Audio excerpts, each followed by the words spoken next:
Hey everyone, I'm Peter Stories here to guide you today. If you use this video to drift off to sleep, please tap like, hit subscribe, and drop a comment telling me where you're watching from and what time it is there. Now settle in, get cozy, and let yourself relax.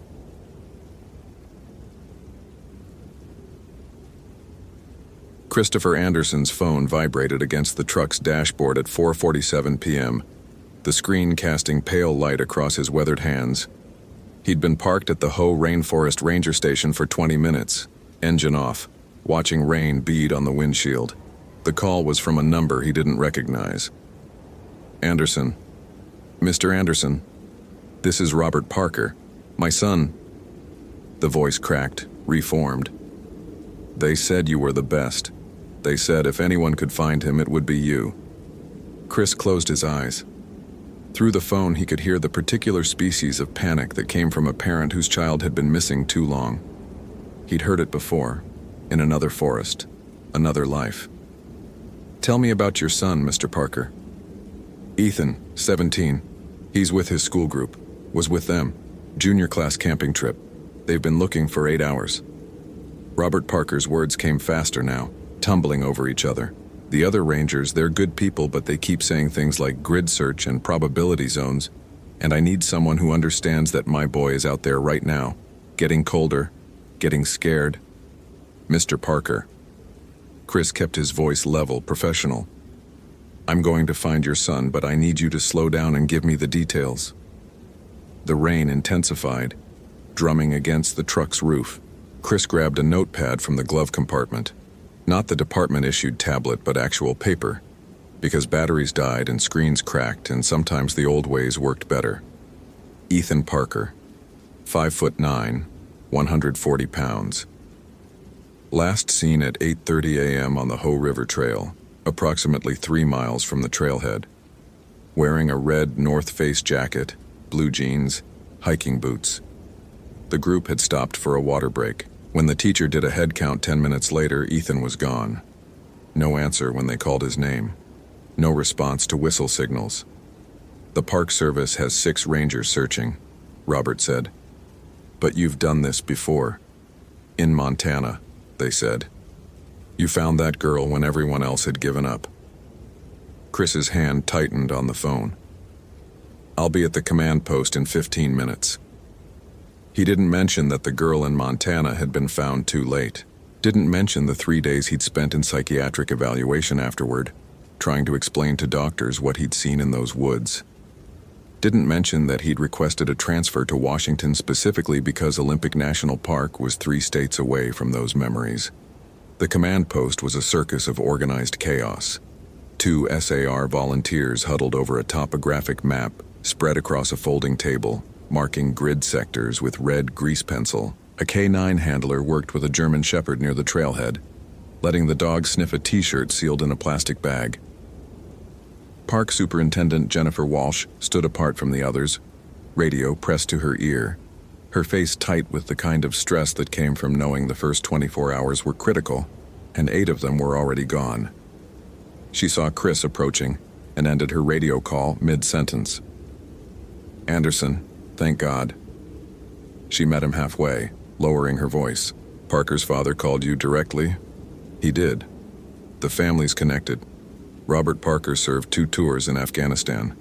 He has friends in high places, and they've been calling my office every 30 minutes. Walsh's exhaustion showed in the slight tremor of her hand as she pushed back her hood. I'm not asking you to work miracles, I'm asking you to do what you do. What he did. Chris wasn't sure anymore what that meant. Once it had meant tracking, survival skills, an almost preternatural ability to think like lost people thought, to follow the invisible threads that led them astray.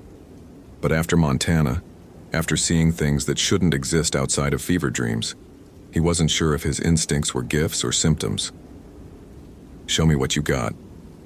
The map told a story of systematic failure. 6 rangers had covered the obvious routes, the main trail, the river access points, the designated campsites. The K9 unit had lost Ethan's scent at a fallen cedar log 2.5 miles in, which made no sense unless the boy had been carried from that point. But there were no signs of struggle, No broken branches or disturbed soil that would indicate someone hauling a 140-pound teenager through dense forest. "Weather's turning," Walsh said, pointing to the darkening western sky. "Temperature's dropping fast.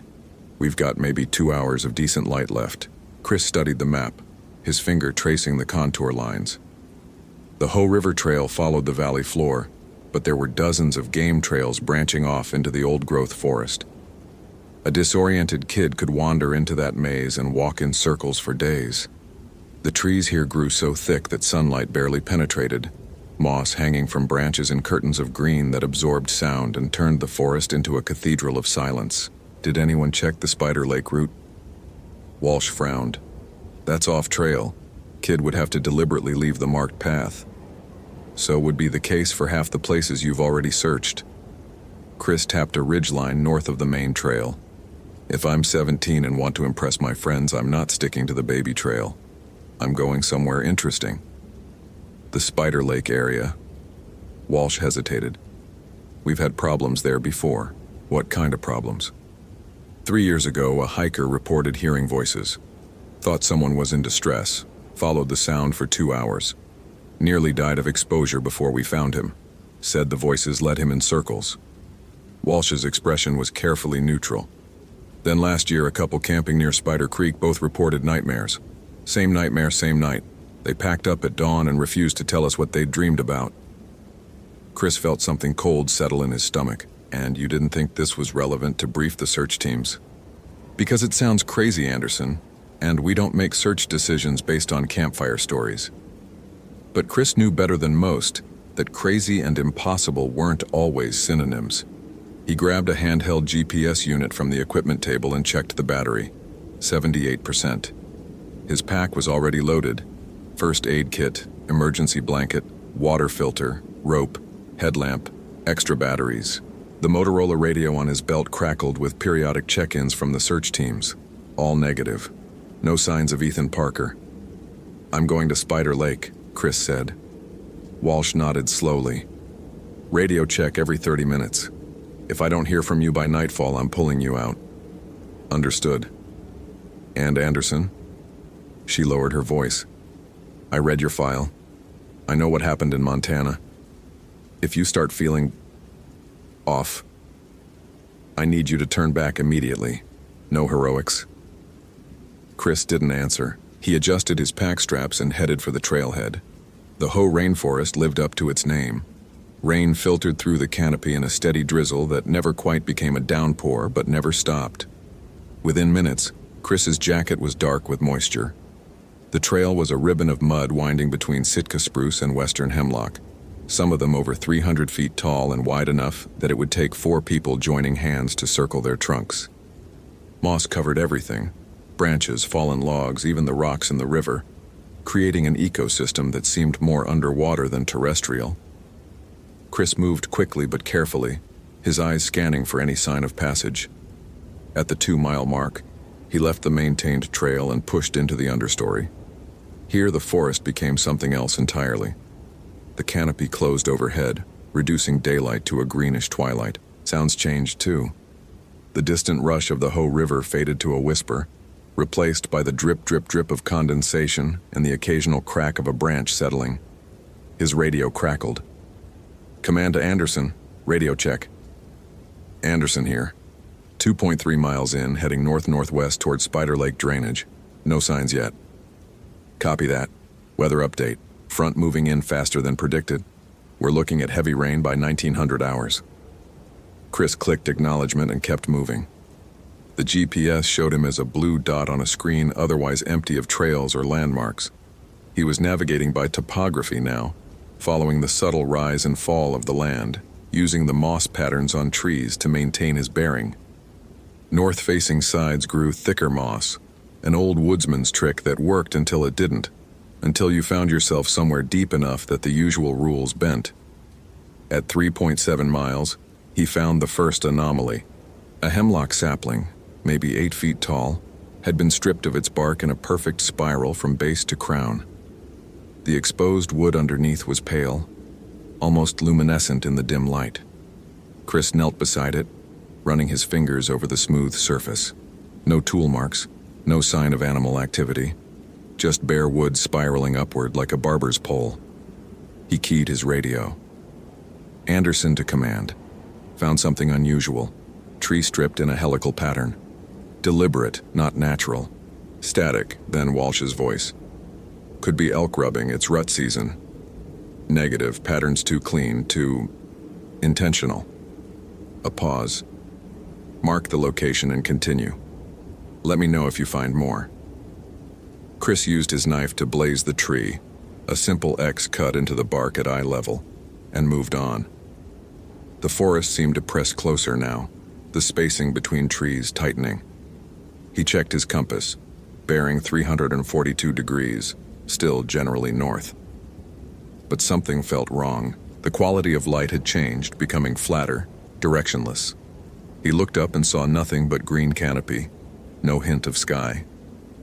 The second anomaly appeared 50 yards later, a circle of stones, each about the size of a soccer ball, arranged in a perfect ring around a nurse log. The log itself was massive, a fallen giant that must have been 6 feet in diameter before it toppled. Ferns and saplings grew from its decomposing mass, but the stones, Chris counted 13, formed a boundary that nothing had crossed. No ferns, no moss, no seedlings, just bare mineral soil inside the ring. He photographed it with his phone, though the image came out strangely dark, the stones appearing almost black against the forest floor. His instincts screamed at him to turn back, to chalk this up to some quirk of geology or ecology that had a perfectly rational explanation he simply didn't know. But Ethan Parker was somewhere out here, and rational explanations wouldn't keep a 17-year-old alive through a cold October night. Anderson to command. Found a stone circle approximately 8 feet in diameter, 13 stones. Appears ceremonial. Another pause, longer this time. Anderson, are you suggesting indigenous artifacts? Because that changes our... I'm suggesting I don't know what the hell this is. Chris heard the edge in his own voice and forced himself to breathe. Continuing to Spider Lake. He stepped over the stone circle, careful not to disturb it, and immediately wished he hadn't. The temperature dropped 10 degrees in the span of 3 steps. His breath became visible, fog pluming in air that moments before had been merely cool. The dripping sound stopped. Even the rain seemed to pause, droplets hanging suspended in the air like the forest itself was holding its breath. And then he heard it. Chris. His name, spoken in a voice he recognized instantly. A voice that shouldn't exist, couldn't exist, because its owner had been dead for 3 years. Sarah Mitchell, the girl from Montana, the one he'd found too late. If this story is capturing your attention, follow for more quality content. What would you do in Christopher's situation? Trust your instincts or trust your training? Share your thoughts. Chris spun, hand moving to the canister of bear spray on his belt, even though he knew bear spray wouldn't help with this. The forest looked the same in every direction. Endless corridors of moss-draped trees, shadows pooling between trunks, the greenish twilight that made distance impossible to judge. Chris, I'm cold. The voice came from his left now, maybe 20 yards away. It had the flat quality of someone speaking through a wall, slightly muffled but unmistakably Sarah's voice. He remembered it with terrible clarity. A 13-year-old girl with braces and a Seahawks hoodie, last seen arguing with her parents at a Montana trailhead. He'd found her 4 days later in a hollow beneath an overturned pine, hypothermic and unresponsive. She'd died in the medevac helicopter, whispering about a man in the trees who wouldn't stop calling her name. Chris had spent 3 days after that in a hospital, telling psychiatrists about the figure he'd glimpsed in the forest. Tall, impossibly thin, moving between trees in ways that defied perspective. They diagnosed him with acute stress reaction, prescribed medication, and recommended a transfer. He'd taken the transfer but thrown away the pills. "You're not real," he said to the empty forest. "Why did you leave me, Chris?" Sarah's voice, smaller now, younger. "I waited for you. I'm still waiting." His hand shook as he pulled out the radio. "Anderson to command, He stopped. What could he say? That he was hearing ghosts? That the forest was speaking to him in the voice of a dead child?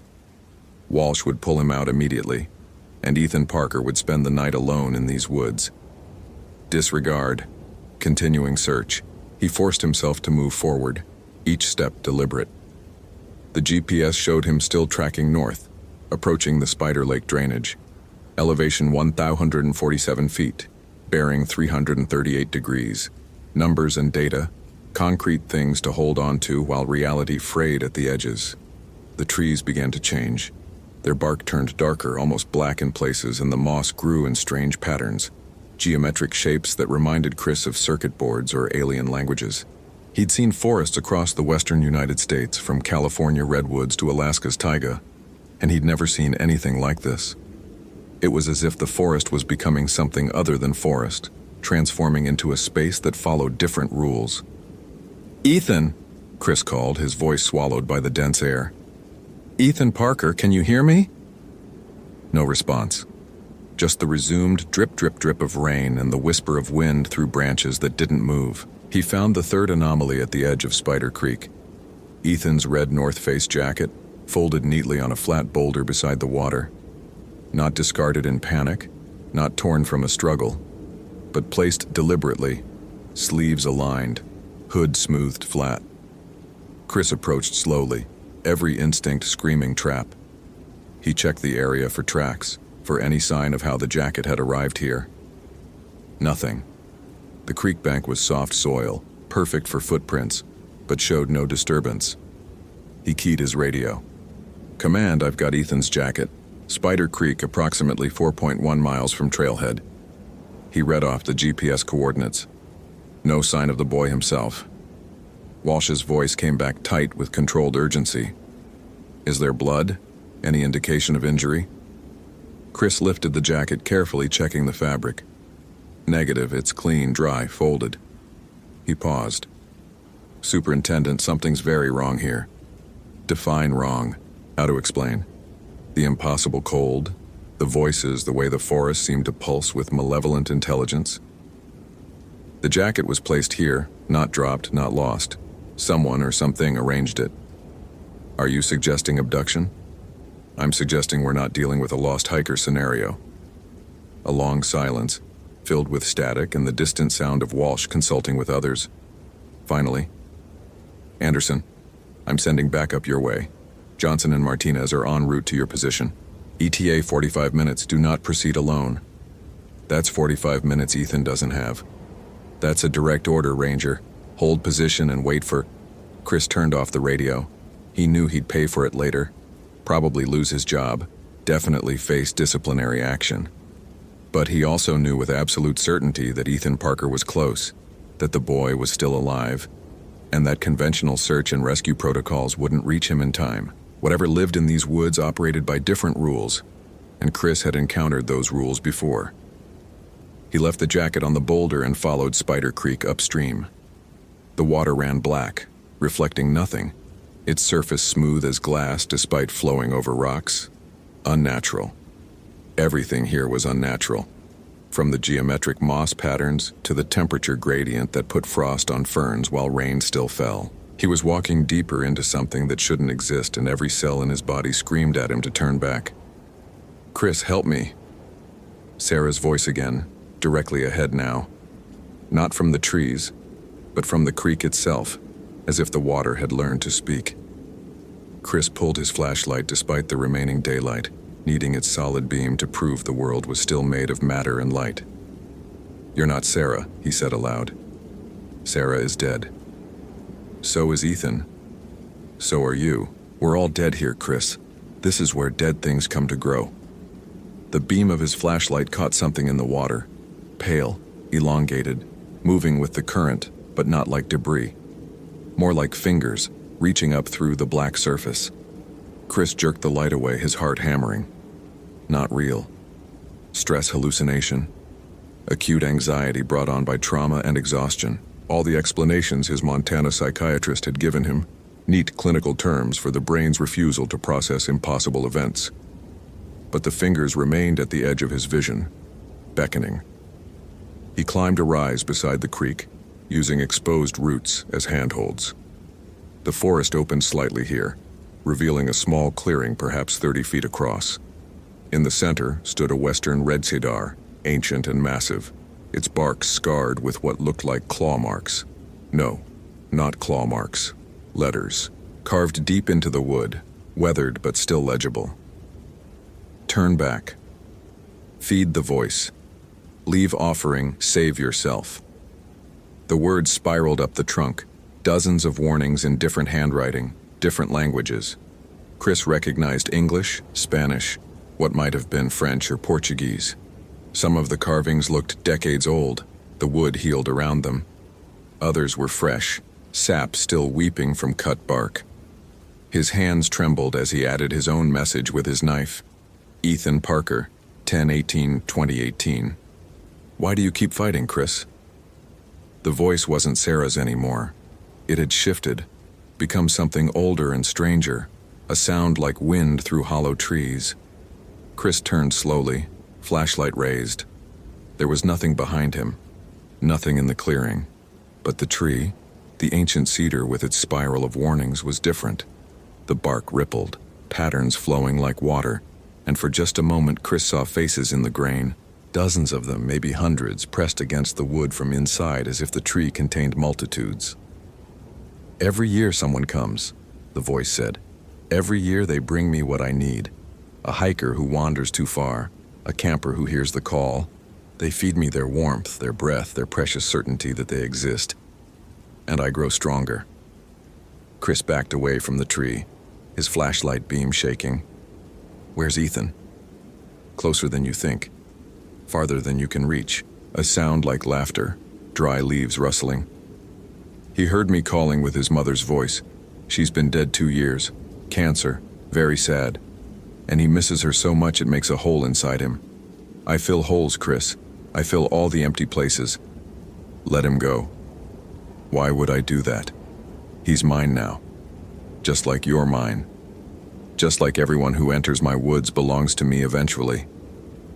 The patterns in the bark intensified, faces pressing outward, mouths opening in silent screams. I am the space between thoughts, the doubt that creeps in during long nights, the voice that sounds like someone you've lost. I've been here since before the loggers, before the rangers, before the humans gave these trees names, and I'll be here long after you're gone. Chris's mind raced, trying to find logic in madness. The thing, entity, spirit, whatever it was, fed on people. Not their bodies, but something else. Their warmth, it had said. Their breath. Their certainty. You took Sarah Mitchell, Chris said. Sweet girl. She lasted 3 days before she let go. You found the shell, but I kept the part that mattered. And now you want Ethan. I already have him.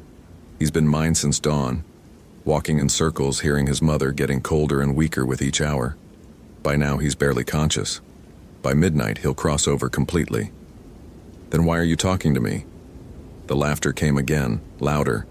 Because you're different, Chris. You saw me in Montana. You looked right at me, and instead of dismissing what you saw, you believed. That belief opened a door. You've been feeding me ever since, haven't you? Every doubt, every nightmare, every moment you questioned your own sanity. Delicious. Chris felt the truth of it settle like ice in his chest. The sleepless nights, the paranoia, the constant second-guessing of his own perceptions, all of it had been a slow feast for this thing. By surviving his encounter in Montana, he'd condemned himself to a different kind of consumption. What do you want? He asked. Trade. That's how it's always worked. The old peoples knew. You can't take from my woods without giving something in return. One life for another. Walk away now and I release Ethan. Stay, and you both feed me until there's nothing left. You're lying. You won't release him. No, the voice agreed. Probably not. But it's a better offer than you'll get otherwise. Chris's radio crackled to life despite being turned off. Walsh's voice came through, distorted. Anderson, your position? Martinez and Johnson? Can't find, following your blazes, but keep disappearing. The entity was isolating him, cutting him off from help. Standard predator behavior. Separate the prey from the herd. But Chris had one advantage. He'd been here before. Not physically, but mentally. In Montana, he'd walked to the edge of sanity and looked over. He knew what this kind of terror felt like, knew how it worked on the mind. Knowledge wasn't much of a weapon, but it was what he had. "Show me Ethan," Chris said. "Prove he's still alive." The cedar tree shuddered, and one of the faces in the bark opened its eyes. Actual eyes, human and terrified. Ethan Parker's face, pressed against the wood from inside, mouth working soundlessly. Chris lunged forward, but the vision flickered and vanished, leaving only weathered bark. "You see? He's comfortable, safe. More safe than he'd be with you, stumbling through the dark, hypothermic, dying by degrees. I keep my collection preserved. They don't feel cold anymore. Don't feel anything. That's not living. Neither is what you're doing, Chris. Running from forests to forests, haunted by memories, poisoning yourself with guilt. You're already mine. You just haven't admitted it yet." Chris closed his eyes, forcing himself to think. The entity fed on certainty, on the conviction that reality was solid, that death was final, that lost children stayed lost. It filled the gaps left by doubt and despair. But it had made a mistake by engaging with him, by offering conversation. Predators that talked were predators that could be negotiated with, manipulated, possibly even trapped. He opened his eyes and looked at the tree. "You said the old peoples knew, the ones who lived here before. They had a way to bind you, didn't they? That's what the stone circles are, containment." Silence. The patterns in the bark slowed. "The warnings on the tree," Chris continued, his mind working faster now. "Different languages, different years. You've been contained before. Multiple times. Someone keeps finding you, binding you, forcing you back into dormancy. And then the bindings weaken, and you wake up, and the cycle starts again." Clever ranger. The voice had lost some of its certainty, but knowledge doesn't save you. The circles are ancient, and I've learned to work around them. The one who bound me last died 15 years ago. There's no one left who remembers the words. Chris thought of the stone circle he'd crossed, the boundary that nothing grew past. A containment barrier broken when he'd stepped over it. He'd released the entity from whatever weakened prison still held it. "Then I'll make new words," Chris said. He pulled out his knife and approached the tree. The bark rippled defensively, but Chris placed his palm flat against it, feeling the rough texture, the pulse of something vast and hungry beneath. He began to carve. Not warnings, but something else. A promise.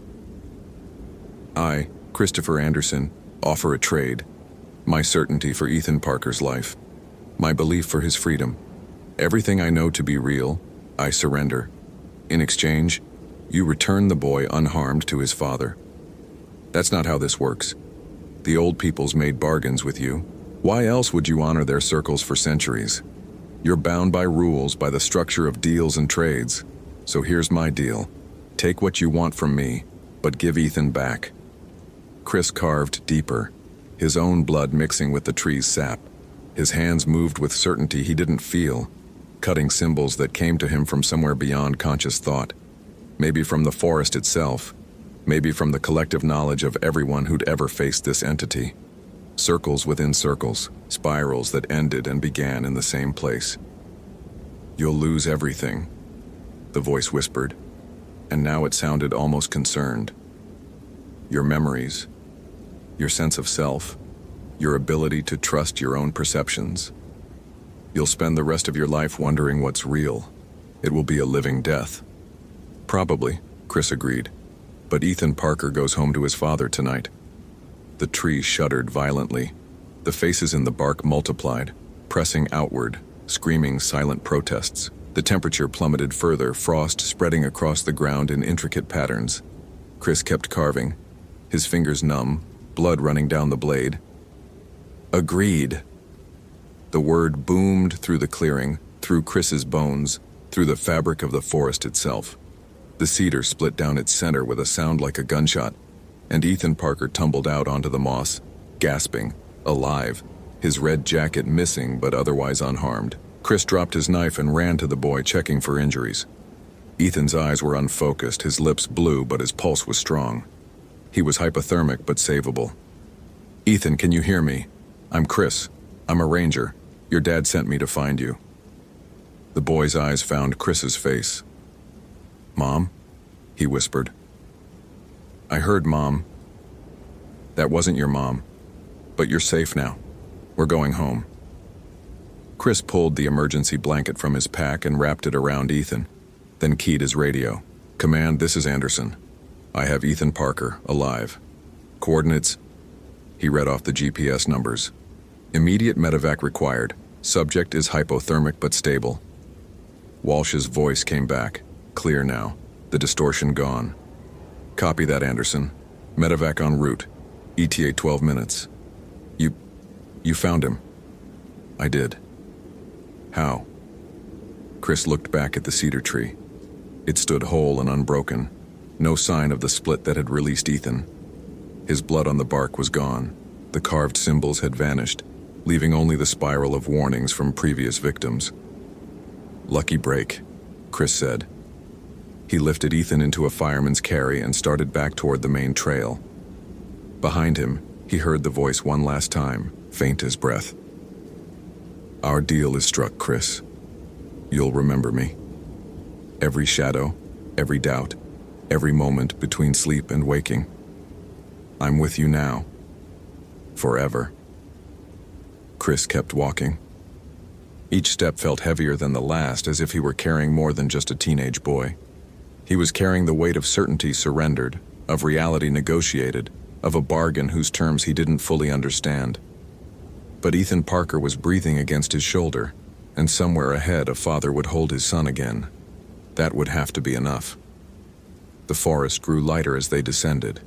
The geometric moss patterns faded back to ordinary green.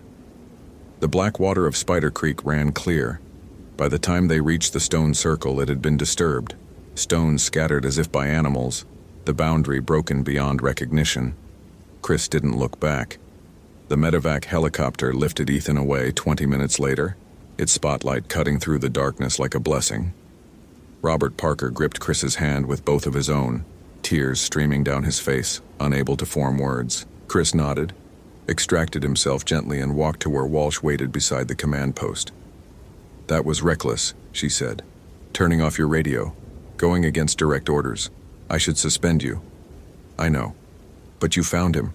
Against all odds, you brought that boy home." She studied his face. "What did you see out there, Anderson?" Chris thought about lying, thought about filing a report full of believable details. Lucky tracking, found the boy hypothermic in a hollow, simple rescue. But when he opened his mouth, the truth came out anyway. "I don't know. I'm not sure what was real anymore." Walsh's expression softened. "Get checked out by the medics. Then go home. Sleep. We'll debrief in the morning." But Chris knew he wouldn't sleep. Not tonight, not for many nights to come. He'd traded his certainty for Ethan's life, and the price was only beginning to come due. 3 days later, Chris returned to the Spider Lake area with a GPS unit and a determination to find the cedar tree. He searched for 6 hours, covering every square foot of the drainage. The tree wasn't there. The clearing didn't exist. His GPS showed him walking in circles, doubling back on his own path, moving through space that should have led somewhere but didn't. He found 13 stones arranged in a perfect circle around a nurse log, but when he took photographs, the images came out blank, just gray static, as if the forest refused to be documented. Robert Parker sent a letter. "Ranger Anderson, words can't express what you've done for our family. Ethan is recovering well. The doctors say he has no memory of being lost, which they tell me is common with hypothermia. He asks about you sometimes, says he remembers a man who carried him through the dark. I told him you were the best ranger in the Pacific Northwest. Thank you for bringing my son home. Robert Parker." Chris kept the letter in his wallet. On nights when the doubt became overwhelming, when he questioned whether Ethan had ever been lost at all or if the entire incident was a shared delusion, he'd take it out and read the words. Physical proof. A father's gratitude, evidence that something good had come from the bargain. But the voice was always there, whispering at the edge of hearing, in the rustle of wind through branches, in the white noise of rain, in the space between heartbeats. I'm with you now. Forever. Chris learned to live with it. He continued working as a ranger, conducting searches, finding lost hikers, bringing people home. But he never claimed certainty again. When someone asked if he thought a particular trail was safe, he'd say probably. When asked if he believed in the supernatural, he'd say, I don't know. When asked if he'd found peace after Montana, he'd smile and change the subject, because the truth was complicated. The truth was that he'd stood at the intersection of possible and impossible and made a choice. The truth was that 17-year-old Ethan Parker got to finish high school, got to go to college, got to have a life because Chris had been willing to surrender his own certainty about reality. Some trades were worth making, even if you paid for them every day afterward. Late one evening in December, Chris received a call from Walsh. There's a situation developing near Lake Quinault. Young couple hasn't checked in from their backpacking trip. They're 2 days overdue. Chris looked out his window at the dark forest beyond. Somewhere in those trees, something old and patient was waiting. But somewhere else, a young couple needed help. I'll head out first thing in the morning. Anderson, Walsh said carefully. Are you sure you're up for this? After everything? No, Chris said honestly. But send me the coordinates anyway. Because that was the bargain. He'd given up his certainty, but he'd kept his purpose. And in the end, maybe that was the only truth that mattered. That some people walked into dark places so others wouldn't have to. That some rangers carried weight others couldn't see. That the forest took and took and took, but occasionally, if you were willing to pay the price, it could be forced to give something back. Chris packed his gear as the winter rain drummed against the roof. Somewhere in the Olympic wilderness, something was calling new victims with familiar voices. And somewhere in that same wilderness, Christopher Anderson would be waiting to make another impossible trade. The forest never forgot. But neither did he. Thank you for reading to the end. If you appreciated this narrative, consider following for more engaging stories. What's your interpretation of Christopher's final bargain? Did he truly encounter something supernatural? Or was it all in his mind? I'd love to hear your theories in the comments.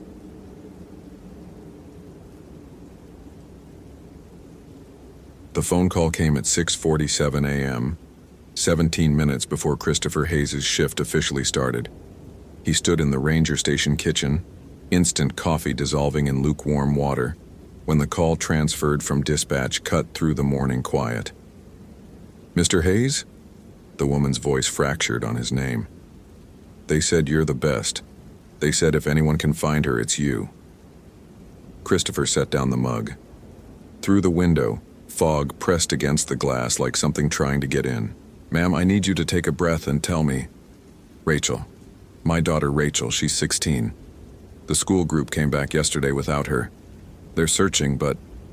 The woman's voice dropped to something raw and desperate. She left me a voicemail before her phone died. Mr. Hayes, she said she heard me calling her, but I wasn't there. I wasn't anywhere near that forest. The coffee forgotten, Christopher pulled the incident report up on the computer. Rachel Morrison. Last seen on the Hoh River Trail, 36 hours ago. The official search team had covered the standard grid. Found nothing. They'd resume at first light, expanding the radius. But Christopher knew the radius didn't matter in the Hoh rainforest. Not in the places where the search teams wouldn't go. Not in Sector 7 where the Douglas fir grew. Mrs. Morrison, he said, keeping his voice level, professional. I'll find your daughter. After he hung up, Christopher stood motionless, staring at the map on the wall. Red pins marked recovery locations from the past 5 years. Every pin except one. That absence lived in the northern section like a wound that wouldn't close. The place where his partner Marcus had walked into the trees 3 years ago and never walked out. The official report listed it as a fall. Equipment failure on a ravine traverse. Christopher had filed the paperwork himself, hands steady, eyes dry. He'd attended the memorial, accepted the condolences, continued working. Functional, professional, haunted. He loaded his pack with deliberate precision: GPS unit, extra batteries, first aid kit, emergency beacon, climbing rope, water filtration tablets, energy bars, thermal blanket, flares. The satellite phone went into the chest pocket of his jacket. 2014 technology, still more reliable than cell coverage in the deep forest. His fingers moved through the familiar ritual, but his mind kept circling back to Marcus's last transmission. "Chris, do you hear that? Someone's calling my name. Sounds just like my daughter." Marcus's daughter had been dead for 2 years at that point. Leukemia. Christopher shouldered the pack and walked out into the October morning. The parking lot held 3 other Ranger vehicles, their occupants preparing for the day's expanded search. He didn't join them. Instead, he drove west on the service road until the pavement gave way to gravel, then parked where the forest's edge began to blur into fog. The Hoh rainforest received over 370 centimeters of rain annually, creating an ecosystem found nowhere else in the continental United States. Sitka spruce and western hemlock towered above an understory so dense with ferns and moss that walking off trail meant wading through green darkness. The air itself felt thick, saturated, pressing against exposed skin like damp fabric. Christopher checked his compass, northeast, into Sector 7, and started walking. The forest swallowed sound differently here. In normal woods, noise faded gradually, absorbed by distance. Here it simply stopped, as if the moss-draped trees caught every vibration and held it. Christopher's boots made no sound on the cushioned earth. Even his breathing seemed muted, happening inside a smaller space than his lungs. He'd avoided this sector for 3 years. Convenient that other rangers needed the experience, that budget cuts required efficiency, that the trails here saw less traffic anyway. All true. All lies. The truth was simpler. He was afraid. 2 miles in, Christopher found the first sign. A purple ribbon tied to a branch, search and rescue markers from yesterday's grid. He photographed it with his phone's camera, noted the GPS coordinates, and kept moving. The official team had turned back here. The terrain grew difficult beyond this point, and department policy required teams to maintain visual contact with partners. Christopher had no partner, not anymore. The Douglas fir appeared gradually, the way significant things often did in fog. One moment, the forest looked uniformly dense. The next, he registered the massive trunk rising from the undergrowth like a cathedral pillar. 500 years old, maybe more, with a circumference that would require 6 people holding hands to encircle. The bark fissured deep enough to hide a fist inside the crevices. Marcus had been found 400 meters from this tree. The official report said equipment failure, but Christopher had examined the climbing rope himself afterward. The fibers hadn't frayed or weakened. They'd been cut cleanly by something sharp. He'd never mentioned that detail to anyone. Christopher approached the Douglas fir slowly, scanning the ground for disturbances. The moss grew thick here, undisturbed by foot traffic, but near the tree's base something caught his eye. A scrap of fabric, bright blue, snagged on a root. He crouched, carefully extracting it without touching it directly, sealing it in an evidence bag. The school group's permission slip had listed what Rachel wore: blue rain jacket, gray hiking boots, black backpack. "Rachel?" His voice fell flat in the dense air. "Rachel Morrison, if you can hear me, make a sound. Any sound." The forest gave back nothing. Not even the drip of water from leaves, though moisture hung visible in the air. Christopher straightened, turning in a slow circle.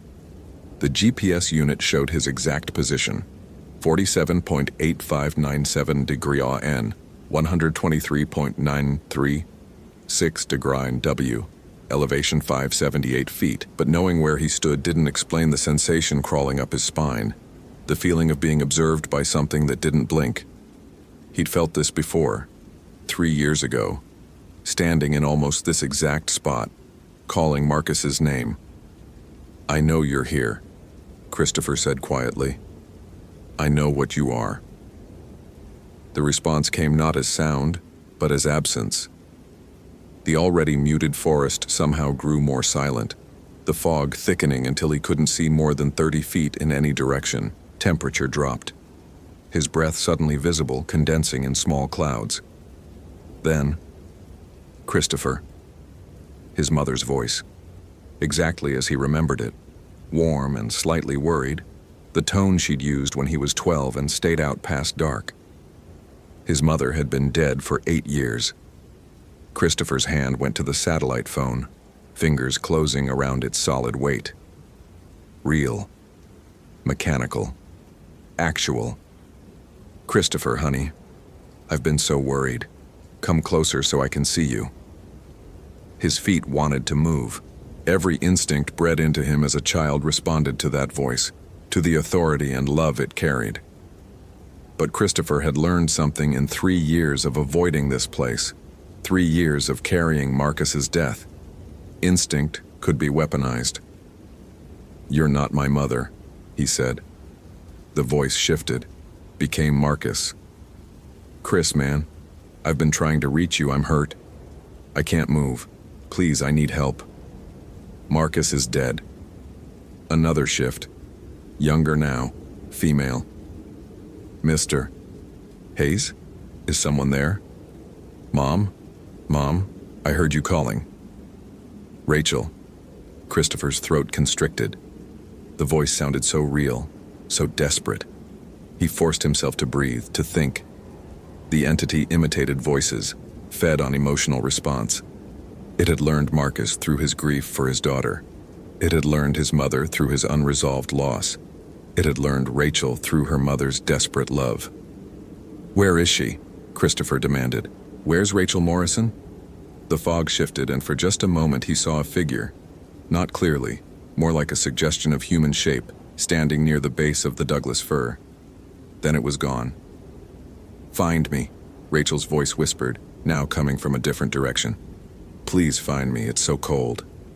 Christopher moved, following the voice, GPS unit in one hand, flashlight in the other. The fog had grown so thick that the beam barely penetrated 3 feet ahead. His free hand trailed along tree trunks, maintaining orientation, counting steps. 50 meters northeast. The terrain sloped downward, and he felt rather than saw the ground falling away. A ravine, the one where Marcus had died. "I'm down here," Rachel's voice called from below.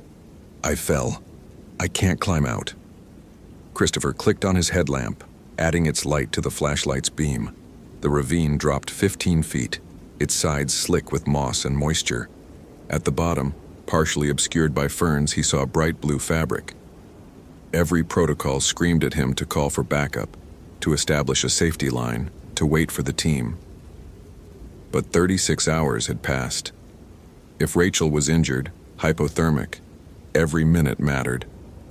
And somewhere deep in his gut, Christopher knew the entity wanted him to go down there, wanted him isolated, in the dark, in the cold, just like Marcus. He pulled out the satellite phone and hit the emergency beacon. The signal would bring the team eventually. Then he secured his rope to the nearest sturdy hemlock, tested the knot twice, and rappelled into the ravine. If this story is capturing your attention, follow for more quality content. What would you do in Christopher's situation? Share your thoughts. The bottom of the ravine existed in permanent twilight. The canopy above blocked 90% of available light, and the fog trapped what remained. Christopher's headlamp carved a small sphere of visibility in the gloom. The blue fabric resolved into Rachel's rain jacket, but it was empty. No body, no backpack, just the jacket, laid out almost ceremonially on a flat rock, arms spread. Christopher's pulse hammered in his ears. He swept the flashlight in a full circle, illuminating moss-covered walls, twisted roots, a small stream trickling over stones. No sign of the girl. No blood. No disturbance. "Behind you," Rachel's voice whispered. He spun. Nothing but rock and fern. "I'm so tired," the voice continued, now coming from above. "Tired of pretending. Tired of calling. Don't you want to rest, Christopher? Don't you want to stop running?" The voice wasn't Rachel's anymore. It shifted, became something older, stranger, not male or female, but layered, as if multiple throats spoke in unison. Christopher backed against the ravine wall, rope still in his hand. His training had prepared him for bears, hypothermia, broken bones, not this. Not a thing that borrowed voices like masks. "What are you?" he asked. The fog in the ravine began to coalesce, forming shapes. Human figures, indistinct, standing motionless around him. 6, 7. More appearing at the edges of his vision. Some wore old clothing, others more recent. One wore a ranger uniform like his own. Marcus. Not actually Marcus. The face kept shifting, features sliding like melting wax, but wearing his shape, his posture, his badge number. "We're what grows in the listening places," the entity said through Marcus's approximated mouth. "We're what feeds on the space between call and answer. You know us, Christopher. You've felt us since you were a child in every dark room. Every moment you thought you heard your name." The figures stepped closer. Not walking, simply being nearer, as if distance was negotiable. "We don't kill," it continued. "We collect. Everyone who hears their name and follows. Everyone who wants so desperately to believe someone is calling them home." "Rachel," Christopher said, voice steady despite the terror crystallizing in his chest. "Where is Rachel Morrison?" "She's here. They're all here. In the tree, in the roots, listening. Always listening." The Marcus shape pointed upward toward the Douglas fir visible at the ravine's edge. "Your partner understood in the end. He heard his daughter calling. He went to her so willingly. Such love, such beautiful, devastating love." Christopher's hand found the flare in his pocket. Standard emergency equipment. Magnesium core. Burns at 1900 degrees Fahrenheit for 60 seconds. He'd never considered using one as a weapon. "If you don't kill," he said slowly, "then Rachel's alive." Alive is such a limited concept. She's here. She's becoming. She's learning to call others home. Christopher pulled the flare's ignition cord. The magnesium burst into violent white light, so bright in the ravine's darkness that the entity's forms recoiled. The Marcus shape screamed, not with his partner's voice, but with something inhuman, a sound like wind through hollow trees. Christopher lunged for the rope, climbing. His shoulders burned with the effort, boots scrabbling for purchase on slick rock. Behind him the scream continued, joined by others, a chorus of stolen voices shrieking in rage and hunger. He hauled himself over the ravine's edge, rolled to his feet and ran. Not away from the forest toward the Douglas fir.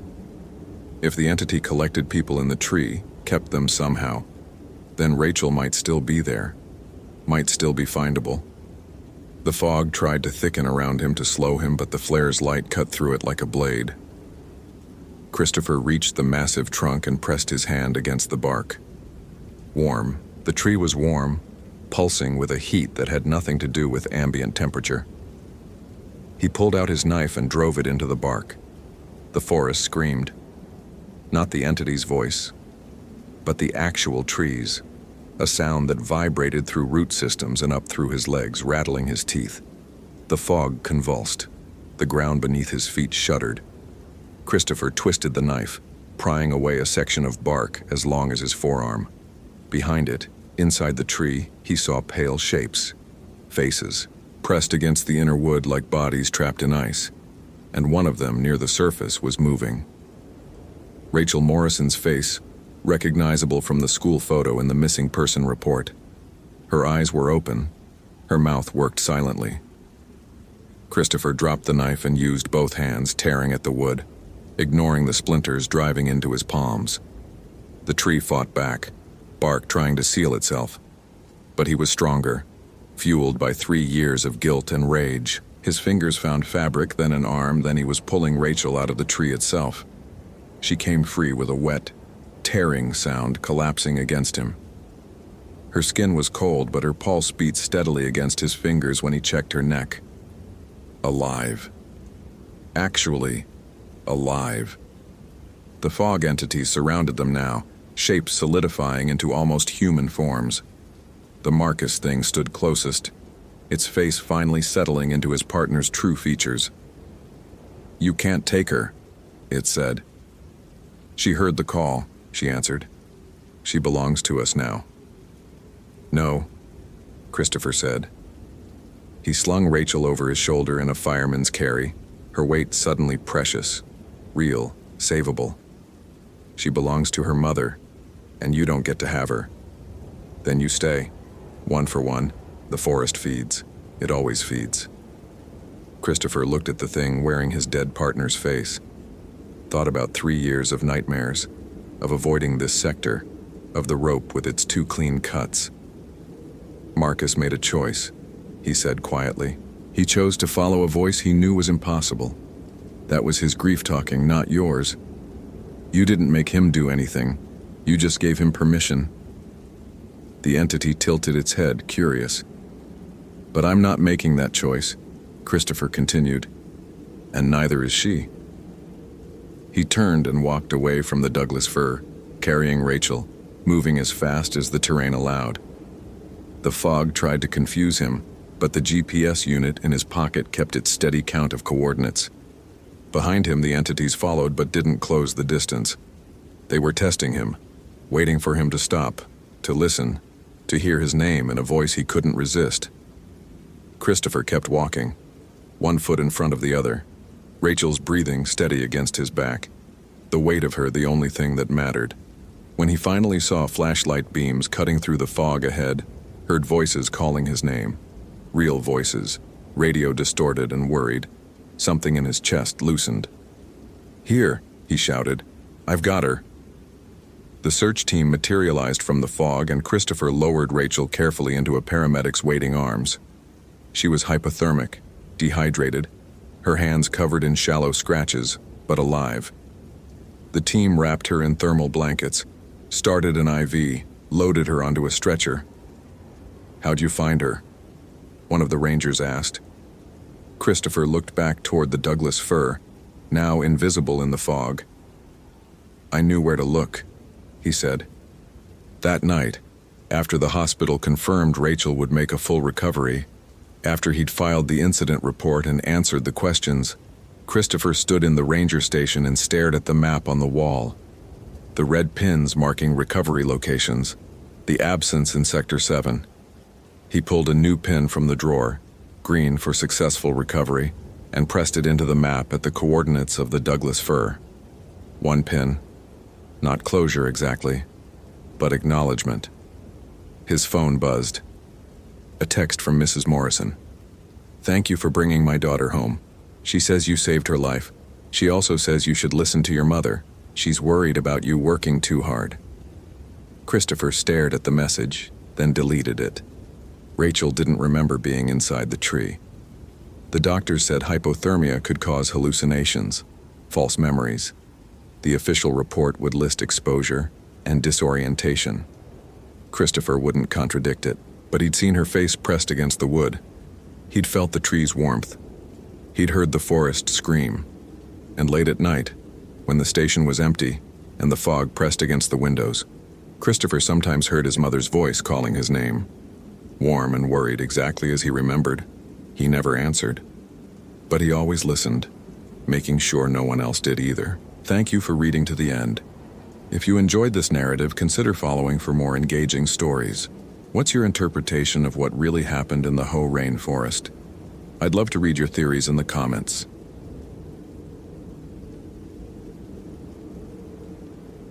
Christopher Hayes had spent 14 years coordinating search and rescue operations in the Pacific Northwest, and he'd learned to trust patterns. Patterns in weather systems, in hiker behavior, in the way people got lost. Patterns kept you alive in the wilderness. But the pattern spread across his desk in the SAR coordination office that October evening in 2008 was one he'd been trying not to see for months. 7 disappearances, 14 months, all within a 12-square-mile section of Olympic National Park's Quinault rainforest, all during the waning crescent moon.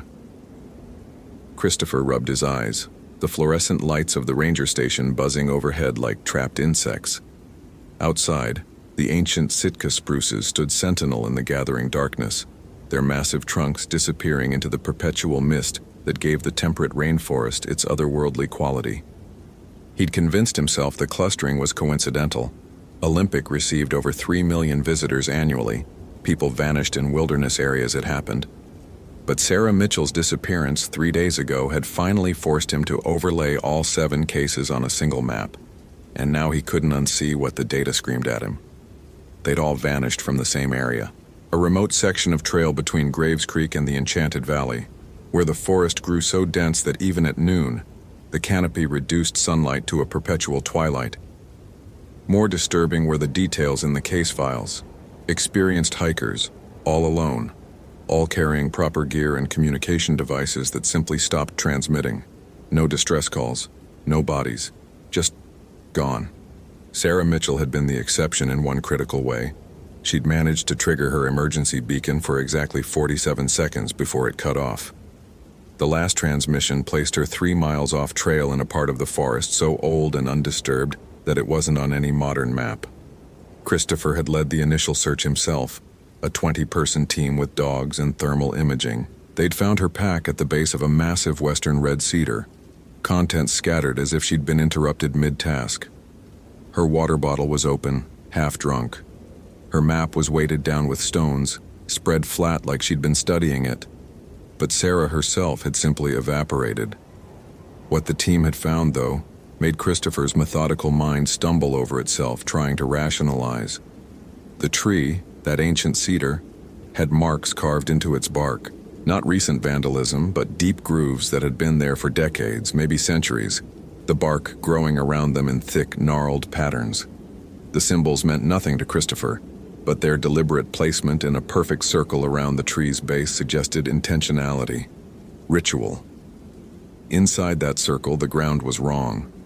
Not disturbed exactly, but compressed, as if something very heavy had rested there, pushing down on the moss and ferns with tremendous weight. Yet there were no tracks leading in or out, just that perfect circle of symbols and a space where something had been.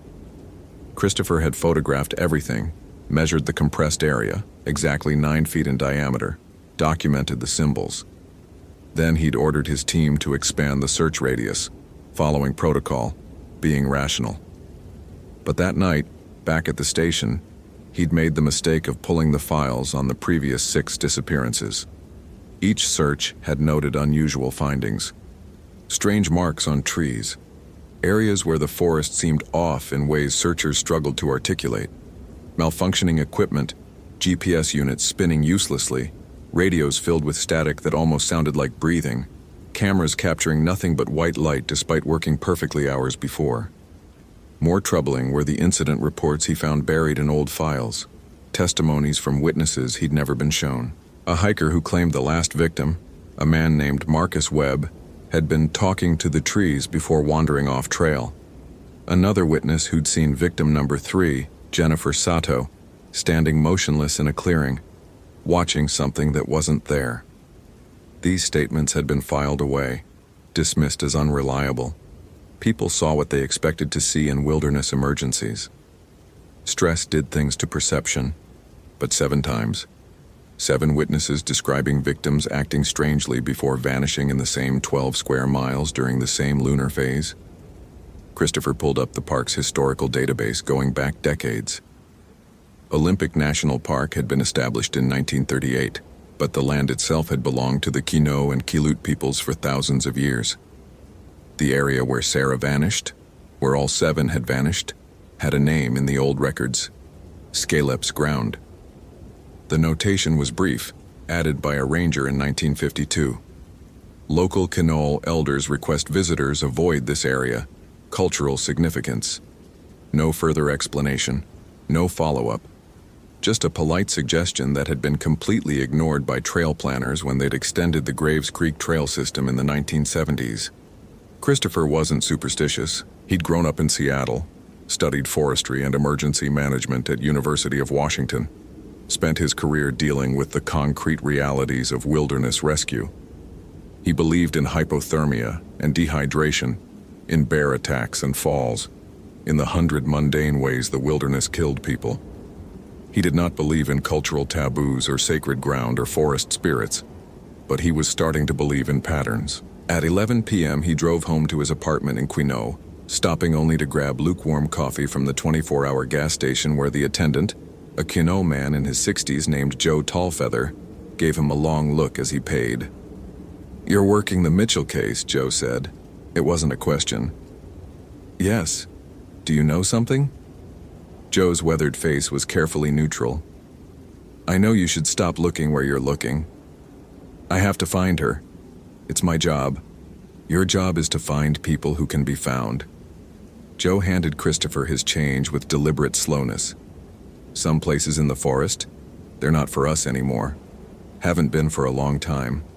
Quinault elders tried to tell the Park Service back in the 40s, but nobody listens. Christopher felt something cold settle in his stomach. Tell me about Scalep. The name hung between them. Joe's hand tightened on the counter. That word shouldn't be said out loud, especially not now, not during the dark moon. He glanced toward the windows where the forest pressed close against the gas station's harsh fluorescent bubble. My grandmother told me stories. Said Scalep was a guardian, older than the tribes, older than the trees. When the first people came to this land, they made an agreement. They could hunt and gather and live in the forest, but certain places belonged to Scalep alone. Places where the barrier between worlds was thin. Go into those places without permission, without the proper rituals. Joe shook his head. You don't come back. Or worse, something comes back wearing your face. Joe, I appreciate the local history, but 7 people gone, Christopher. All in the same place. All during the dark of the moon when Scalep walks. Joe's eyes were hard now. You've seen the signs, haven't you? The marks on the trees. That's a boundary. A warning. Those people crossed it. Christopher wanted to dismiss this as folklore, superstition, but his mind kept circling back to those symbols, that compressed ground, the uncanny consistency of 7 disappearances that followed no pattern he understood. Even if I believed you, which I don't, I still have to search. Sarah Mitchell has a family. They deserve answers. Some answers cost more than you want to pay. Joe's voice dropped lower. My grandmother said Scalep doesn't kill. It takes, claims what crosses into its territory, changes them, uses them. And during the dark moon, it's hungry for what we took from it. All these trails and lodges and tourists trampling through sacred ground like they own it. Christopher left without responding, but the conversation stayed with him. Back in his apartment, he couldn't sleep. Instead, he pulled out his laptop and started researching. The internet in 2008 was less comprehensive than it would become. But he found academic papers on Coast Salish mythology, references to territorial spirits, warnings about places where the forest became dangerous. Most of it was anthropological analysis, carefully academic and distant. But on an obscure forum dedicated to Pacific Northwest indigenous history, he found a scanned document, a report from 1941 by a Quinault elder named James Underwood, submitted to the National Park Service. The English was formal, careful. The area designated as Quadrant 7C in your survey maps is known to our people as Scalep's Ground. For as long as our stories remember, this place has been forbidden. It is where the spirit world and our world meet. Scalep is the guardian of that boundary, and it does not welcome human presence. We respectfully request that this area be excluded from public access. The Park Service's response, typed on official letterhead, "Thank you for your input. We find no evidence of dangerous wildlife or geological instability in the referenced area. Public access will proceed as planned." Christopher leaned back, staring at the screen. 70 years ago, the Quinault had warned them, and for 70 years, people had been disappearing. He tried to sleep but managed only a few hours of restless unconsciousness, filled with dreams of trees that watched with human eyes and ground that breathed. By 5 a.m., he was back at the station, pulling together a new search team. If there was a rational explanation, if Sarah Mitchell or any of the others were still alive out there, he had to find them. That's what his training demanded. That's what his conscience required. But as he loaded equipment into his truck, he found himself packing things that weren't standard SAR gear: salt, iron nails, a small bottle of cedar oil he'd found in his apartment's medicine cabinet from some half-remembered aromatherapy phase his ex-wife had gone through. Just in case, he told himself. Just to be thorough. The team of 8, all experienced search and rescue personnel, Met at the Graves Creek trailhead at dawn.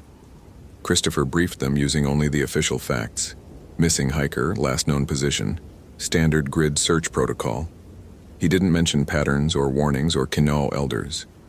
That would make him sound unhinged, and he needed his team focused. They reached Sarah's last known position by 9 a.m., the site where they'd found her pack still marked with orange flags. Christopher deployed his team in pairs, maintaining radio contact on 15-minute check-ins. He took the westward vector himself, partnered with Emily Rodriguez, a wilderness EMT who'd been with the Park Service for 5 years. The forest here was different. Christopher had noticed it during the first search, but now, looking for it specifically, the wrongness was unmistakable. The trees grew denser, their trunks wider, their bark darker. The underbrush thinned to almost nothing, leaving clear sightlines between the massive trunks, sightlines that somehow showed nothing but more trees, deeper and deeper, as if the forest extended infinitely. The morning light, already dim under the canopy, seemed to weaken further, taking on a greenish tint that reminded Christopher of deep water. "Radio check," he called into his handset. "All teams report." Static answered him. Then faintly, "Team 2, position." More static, thick and wet sounding. "Team 2, repeat your position." The static resolved into something that might have been words in a language Christopher didn't recognize, a rhythmic chanting that made his teeth ache. Then it cut off completely. "Comms are fucked," Emily said, tapping her own radio. "I'm getting nothing." Christopher pulled out his GPS unit. The screen showed their position as a blinking cursor surrounded by nothing. No topographical data, no trail markers, just a blank screen except for that single pulsing light. He'd verified the unit was fully loaded with maps that morning. "Equipment malfunction," he said, forcing his voice to remain steady. "Professional. We'll continue the search pattern and regroup at the primary marker in 2 hours." But as they pressed deeper into the forest, Christopher's carefully maintained rationality began to fracture. The trees here weren't just old, they were ancient, their trunks so massive that 3 people couldn't have encircled them with outstretched arms. More disturbing were the marks. Not just carved symbols anymore, but something else. Places where the bark had grown into shapes that resembled faces, hands, mouths frozen mid-scream. Natural formations, Christopher told himself. Pareidolia. The human brain finding patterns in randomness. Except the faces all looked the same. High cheekbones, hollow eyes, mouths open in identical expressions of terror. "Chris," Emily whispered. "Do you smell that?" He did. A sweet, rotten scent, like meat starting to turn, mixed with something else. Cedar and earth and something indefinably wrong. The smell seemed to come from everywhere and nowhere, growing stronger as they walked. They found the first marker 10 minutes later. Not a trail marker. Those had vanished as if they'd never existed. This was one of the carved symbols, fresh cut into a hemlock trunk, the wood still weeping sap. The symbol was crude but deliberate. A circle with radiating lines, like a child's drawing of a sun, except the lines bent at wrong angles, making Christopher's eyes hurt to follow them. "This wasn't here before," Emily said. "We would have seen it." Christopher reached out to touch the carving, and the moment his finger made contact with the sap, the world tilted. Just for a second, less than a second, but he was somewhere else, standing in the same spot. But the trees were smaller, younger, and there were people here, dressed in cedar bark and animal hide, chanting in that same rhythmic language he'd heard on the radio. They were drawing the symbols, cutting them deep, and they were afraid, terrified, creating a ward against something that moved through the trees, something tall and thin that didn't walk so much as flow, its body bending in ways no skeleton should allow. Then he was back, his finger on the sap, Emily staring at him with concern. "Chris, you okay? You zoned out for a second." "I'm fine," he lied.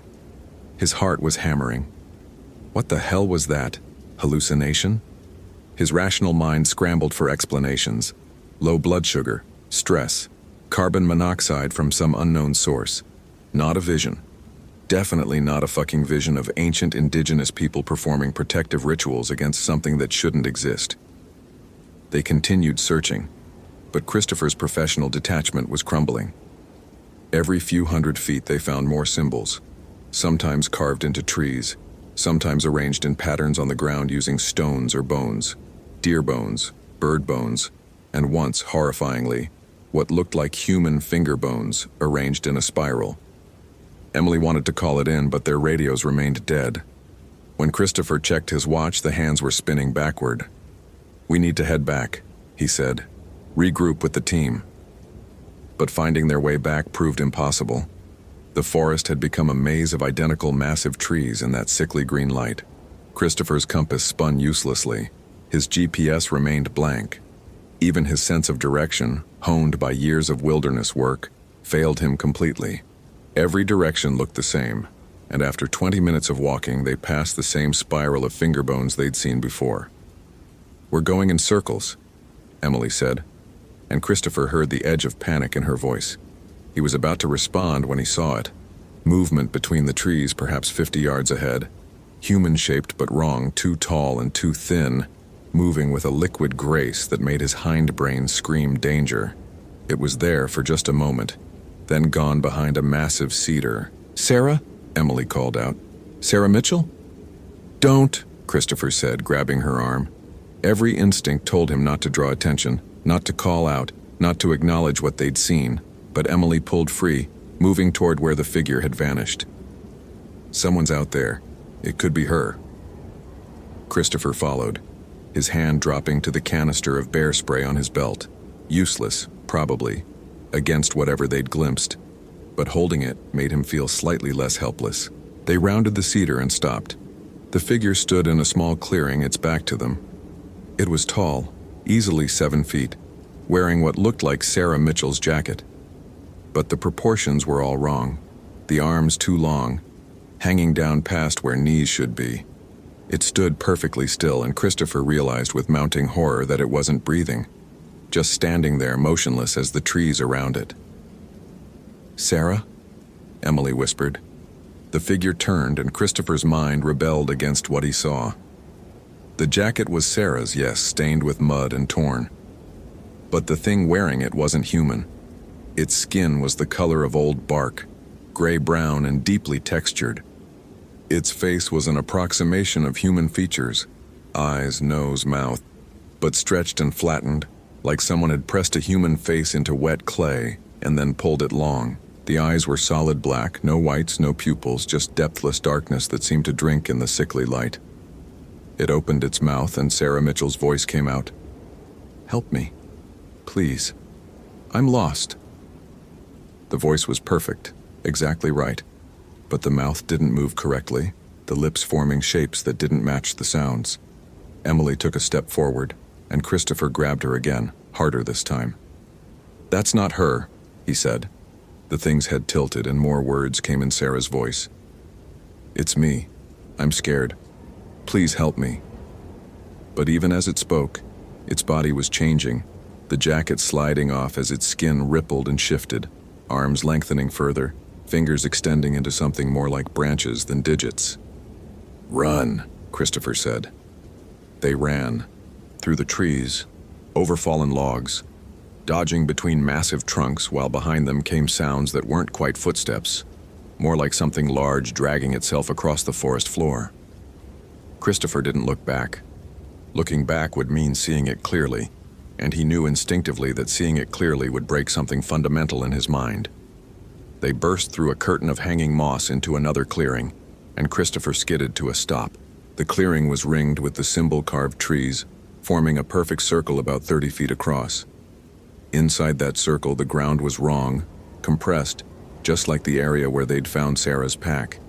But this depression was deeper, older, and at its center stood a structure. No, not a structure, an arrangement. Bones, human bones, arranged in a spiral pattern, ascending upward in a helix that defied physics, bones hovering in place with nothing supporting them, rotating slowly.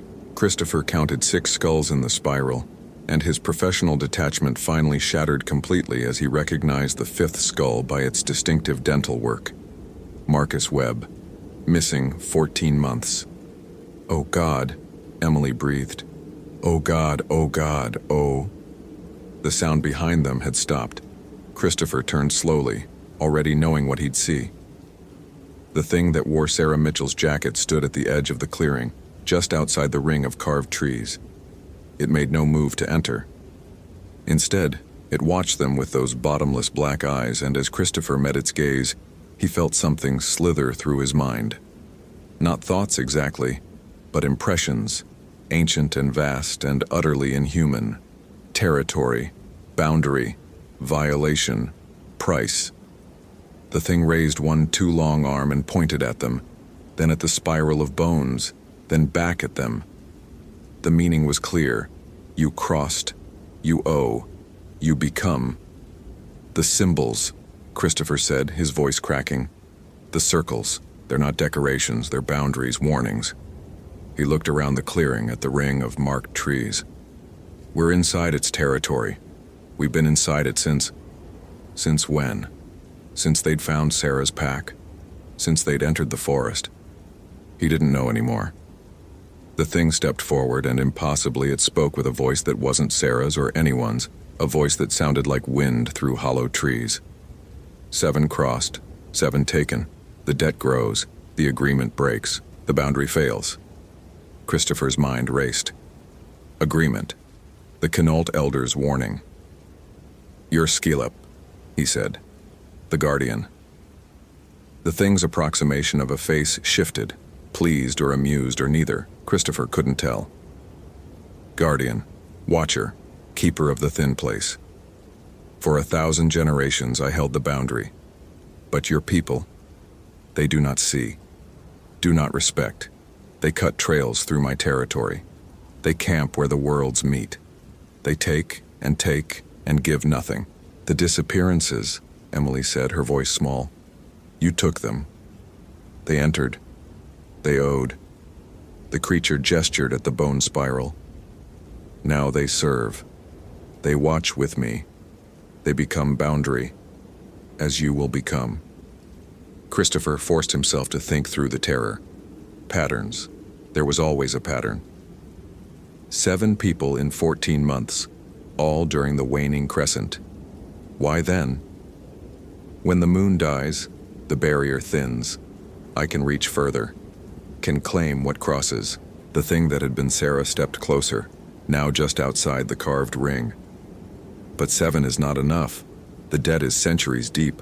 I need more eyes, more hands, more watchers. That's when Christopher understood. The disappearances weren't random predation. They were recruitment, transformation. Skilep wasn't just guarding the boundary. It was creating more guardians, forcing humans to become what it needed them to be. The bone spirals weren't displays. They were anchors, binding the transformed victims to this place forever. "There has to be another way," Christopher said. "The original agreement, what if we honored it? Closed this area to visitors, made it sacred ground again?" The creature's laugh was the sound of breaking branches. "Words. Your people make promises of wind. Already you have taken too much, changed too much. The barrier cracks wider every season. Soon I will not be able to hold what presses from the other side." It gestured at the darkness between the trees, and Christopher saw with mounting horror that the shadows there were moving, writhing with shapes that had too many limbs and not enough form. "So I take what I need. I make more watchers. Or everything here becomes like the other side, twisted, hungry, endless." Christopher's trained mind, the part that analyzed emergency situations and found solutions, was screaming at him. This was a hostage scenario. Negotiation was possible. Then negotiate with us. With the tribes, with the Park Service. There has to be. "I do not negotiate," Skilep said. "I am. You crossed. You owe. You become." It lunged forward, and Christopher realized his mistake. The carved boundary wasn't keeping Skilep out. It was keeping them in. This was a trap, a processing area where the transformation happened. Emily screamed as the creature's hand, no longer even remotely human, just branches ending in thorns, wrapped around her arm. Christopher grabbed the canister of bear spray and emptied it directly into the creature's approximation of a face. The spray passed through it like mist through smoke, having no effect. Desperate, Christopher remembered the items he'd packed that morning. Salt, iron nails, things from half-remembered folklore that his rational mind had dismissed. He fumbled for the iron nails, scattering them across the compressed ground. The effect was immediate. Where the nails touched the earth, the ground itself recoiled, the compressed area rippling like disturbed water. Scalep released Emily with a sound like tearing wood, its form flickering between the thing wearing Sarah's jacket and something older, more primal, a pillar of twisted organic matter that was part tree, part flesh, part shadow. Iron, it hissed. The old ways. You know the old ways? Christopher didn't. Not really. But he poured out the salt in a line between them and the creature, completing some instinctive pattern. Let us go. We'll make sure no one else comes here. We'll honor the boundary. Promises, Scalep said, but it had retreated to the edge of the clearing, its form still flickering. Your kind has made promises before. Then what do you want? Christopher demanded. You said the barrier is failing. Turning us into more guardians isn't fixing that. It's just adding bodies to a losing battle. The creature was silent for a long moment, and Christopher sensed he'd struck something important. The barrier needs both sides, Scalep finally said. Your world and the other, held separate, but your world forgets, doesn't believe. The forgetting weakens everything. Understanding crashed over Christopher.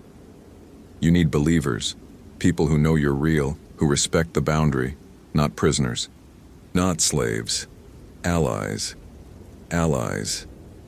The word seemed strange in Scalep's mouth. For 1,000 generations there were allies, the first people who remembered, who taught their children, who walked carefully. Its gaze fixed on Christopher with terrible intensity. But you make maps and trails and pretend the old places don't exist. Until people wander in unprepared, and I must choose. Let them disturb what must not be disturbed, or take them. Then let us prepare them, Christopher said. Let us tell the story, warn people. Close this area officially, not just on forgotten maps, but for real. Who would listen? Who would believe? I would, Christopher said. I will, and I'll make others listen. Emily, still shaking, nodded. The tribes were right. All along they were right. We'll help them be heard. Scalep regarded them for what felt like hours but was probably only seconds. 7 I have taken. 7 who crossed unprepared, unbelieving. You two have crossed, but you see now. You believe. Its form solidified somewhat, becoming more human-shaped, though still wrong in fundamental ways. Go. Tell your people what you have seen. Make them understand that some boundaries exist for reasons older than your laws. If you succeed, if the forgetting ends and the respect returns, I will release the 7. If you fail... If we fail? Christopher asked. Then the barrier breaks completely, and what has been held back for millennia will finally push through. And I will need an army of watchers, not just 7. The creature gestured, and suddenly the forest seemed to rotate around them. Christopher felt dizzy, disoriented, and then they were standing at the Graves Creek trailhead. Their entire team was there, looking worried but unharmed. According to their watches, only 40 minutes had passed, though it had felt like hours in that clearing. Christopher's radio crackled to life with normal chatter about search sectors and grid patterns. Everything seemed normal, except Christopher could still smell that sweet rotten scent, and when he looked down, there was bark growing under his fingernails. Emily's eyes had flecks of solid black in them that hadn't been there before. They weren't fully transformed, but they'd been touched, marked, changed enough to remember, to believe, to serve as living warnings. Christopher spent the next 6 months fighting through bureaucracy, speaking with Kinol elders who were initially suspicious, but eventually willing to work with him, submitting reports that were dismissed as stress-induced delusions, until he brought in the testimony of Joe Tallfeather and a dozen other indigenous voices that could no longer be ignored. The section of forest was finally, officially, designated as culturally restricted land. No public access, no trails. The boundaries marked clearly with signs in both English and Lushootseed. Sacred ground. No entry. Sarah Mitchell and the other 6 were officially declared dead after the standard waiting period. Their bodies were never found. But on certain nights, Christopher drove out to the boundary markers and could swear he saw figures moving between the distant trees. Tall, thin figures that watched the boundary, keeping it secure. He kept his promise. He told the story, over and over, to anyone who would listen. Some believed. Most didn't. But enough people knew now that the area remained closed, and the disappearances stopped. Christopher never entered that section of forest again, though he walked its boundaries regularly. The bark under his fingernails never fully went away, a permanent reminder of what he'd seen, what he'd promised. Emily left the Park Service 6 months later. Unable to bear being so close to that place, she called Christopher once, a year after the incident, her voice tight with suppressed terror. "I saw them in my dreams last night, the 7. They thanked me, said the boundary was holding, that what we did mattered." Christopher had had the same dream. He stood at the boundary marker now 10 years later in 2018, watching the forest that held secrets older than nations. His rational mind had never fully recovered from what he'd experienced, but he'd learned to live with the knowledge that rationality had limits. Some things existed beyond data and patterns and logical explanations. Some boundaries needed to be respected, even if you couldn't measure or quantify or understand them. From deep in the restricted forest, he heard a sound, rhythmic, like chanting, like the voices he'd heard on that static-filled radio so long ago.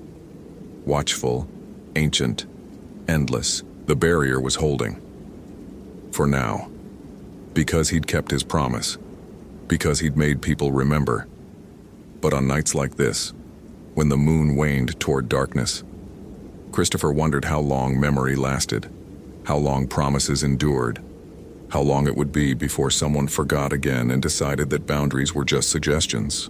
He touched the bark growing under his nails and turned away from the forest, carrying his terror and his knowledge like weights he could never put down, walking the razor edge between worlds that most people didn't even know existed. The forest watched him go. The forest always watched. If this story gave you chills, follow for more quality terror. Could you survive in Christopher's place? Hope you felt real chills. If you appreciate genuine horror, consider following. Which moment scared you most?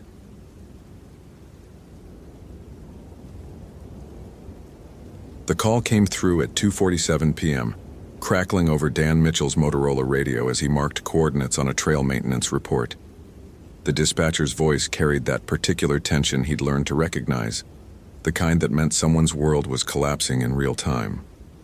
"Ranger Mitchell, we've got a distraught family member on the line. Transfer in 5 seconds." Dan set down his pencil. Through the ranger station window, Douglas firs swayed against an October sky the color of old pewter. He pressed the receiver to his ear and heard a woman's voice, high and breaking. "Please, you have to find her. It's been 36 hours. Sophia wouldn't just disappear. She's responsible. She checks in every day, and now..." The words tumbled out in a rush of controlled panic. "Ma'am, I need you to slow down. Tell me your daughter's name." "Sophia. Sophia Chen. She's a graduate student at UW, doing field research on mycorrhizal networks. She's been staying at the Ho research station since last Monday, and she hasn't answered her satellite phone since Monday night. The university tried reaching her yesterday, and when she didn't respond, they called me this morning. I've been trying everyone, and nobody will tell me anything useful." Dan opened his incident log, pen hovering over blank paper. The Ho research station. His hand paused, a tremor running through his fingers that had nothing to do with the temperature. The station sat 12 miles into the Ho rainforest, accessible only by a service road that had been washed out last winter. Most rangers avoided it when they could. "Mr. Mitchell, are you there?" "Yes, I'm here. Has anyone been out to the station?" They said something about limited resources, about waiting to see if she checked in. But it's been 36 hours. She could be hurt. She could be... Mrs. Chen's voice cracked. Please. You're my last call before I drive up there myself. Dan closed his eyes. 3 years ago, almost to the day, he'd responded to a similar call.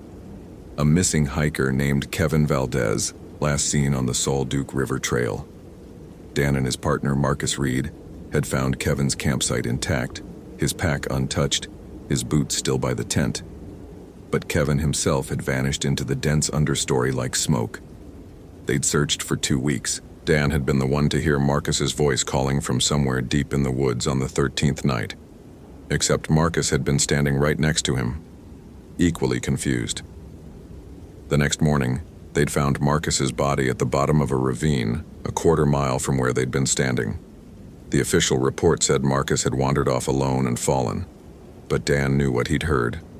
Someone, something, had called out in Marcus's exact voice. "Mr. Mitchell?" "I'll head out there within the hour," Dan heard himself say. "Give me your contact information." After Mrs. Chen hung up, Dan sat motionless at his desk. His supervisor, Linda Hernandez, appeared in the doorway, arms crossed.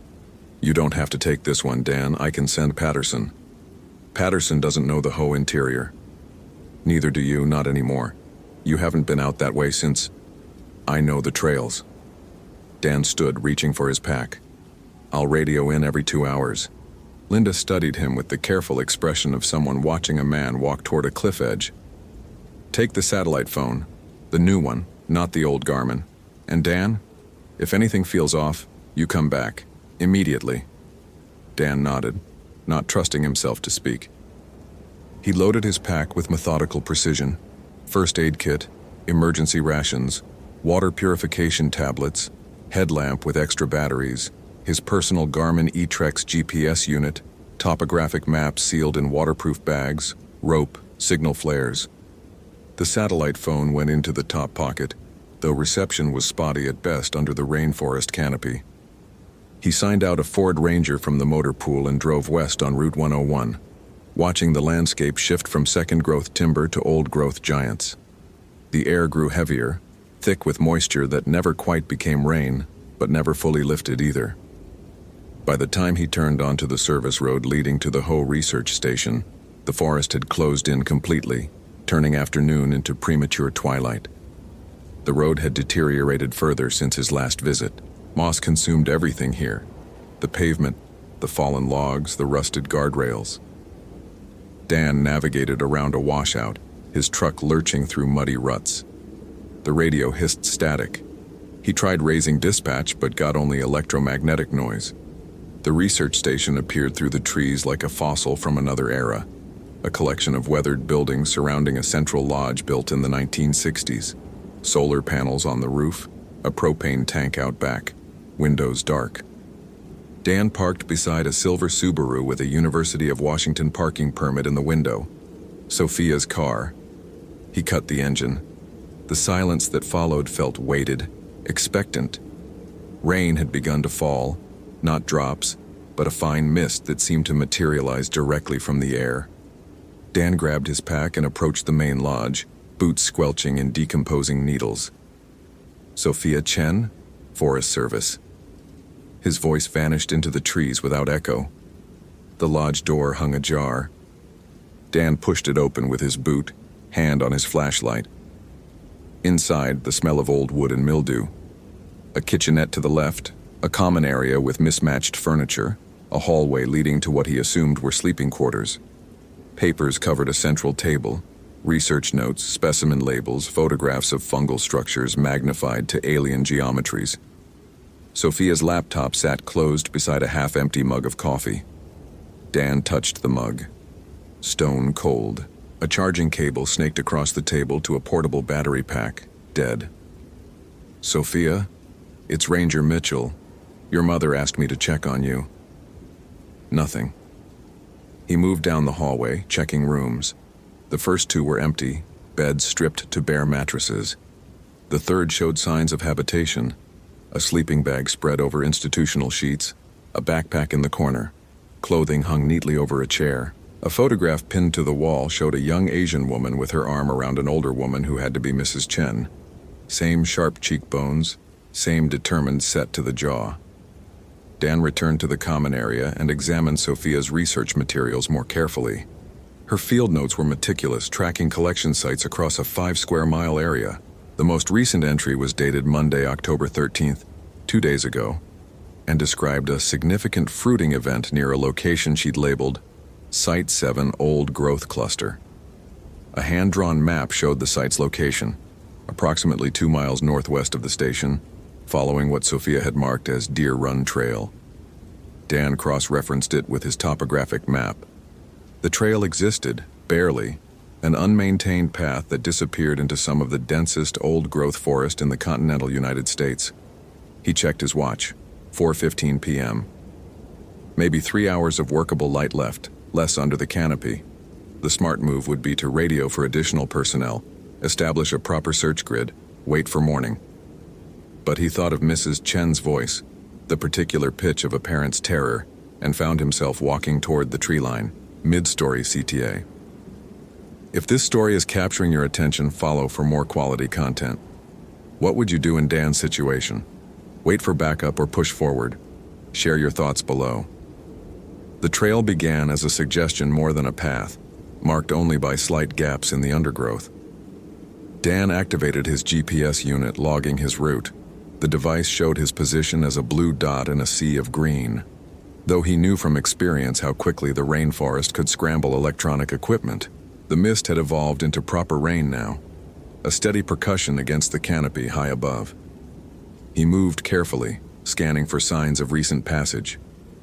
The forest floor here was a living thing, not earth, but centuries of decomposition layered into a springy substrate that absorbed footprints like memory foam.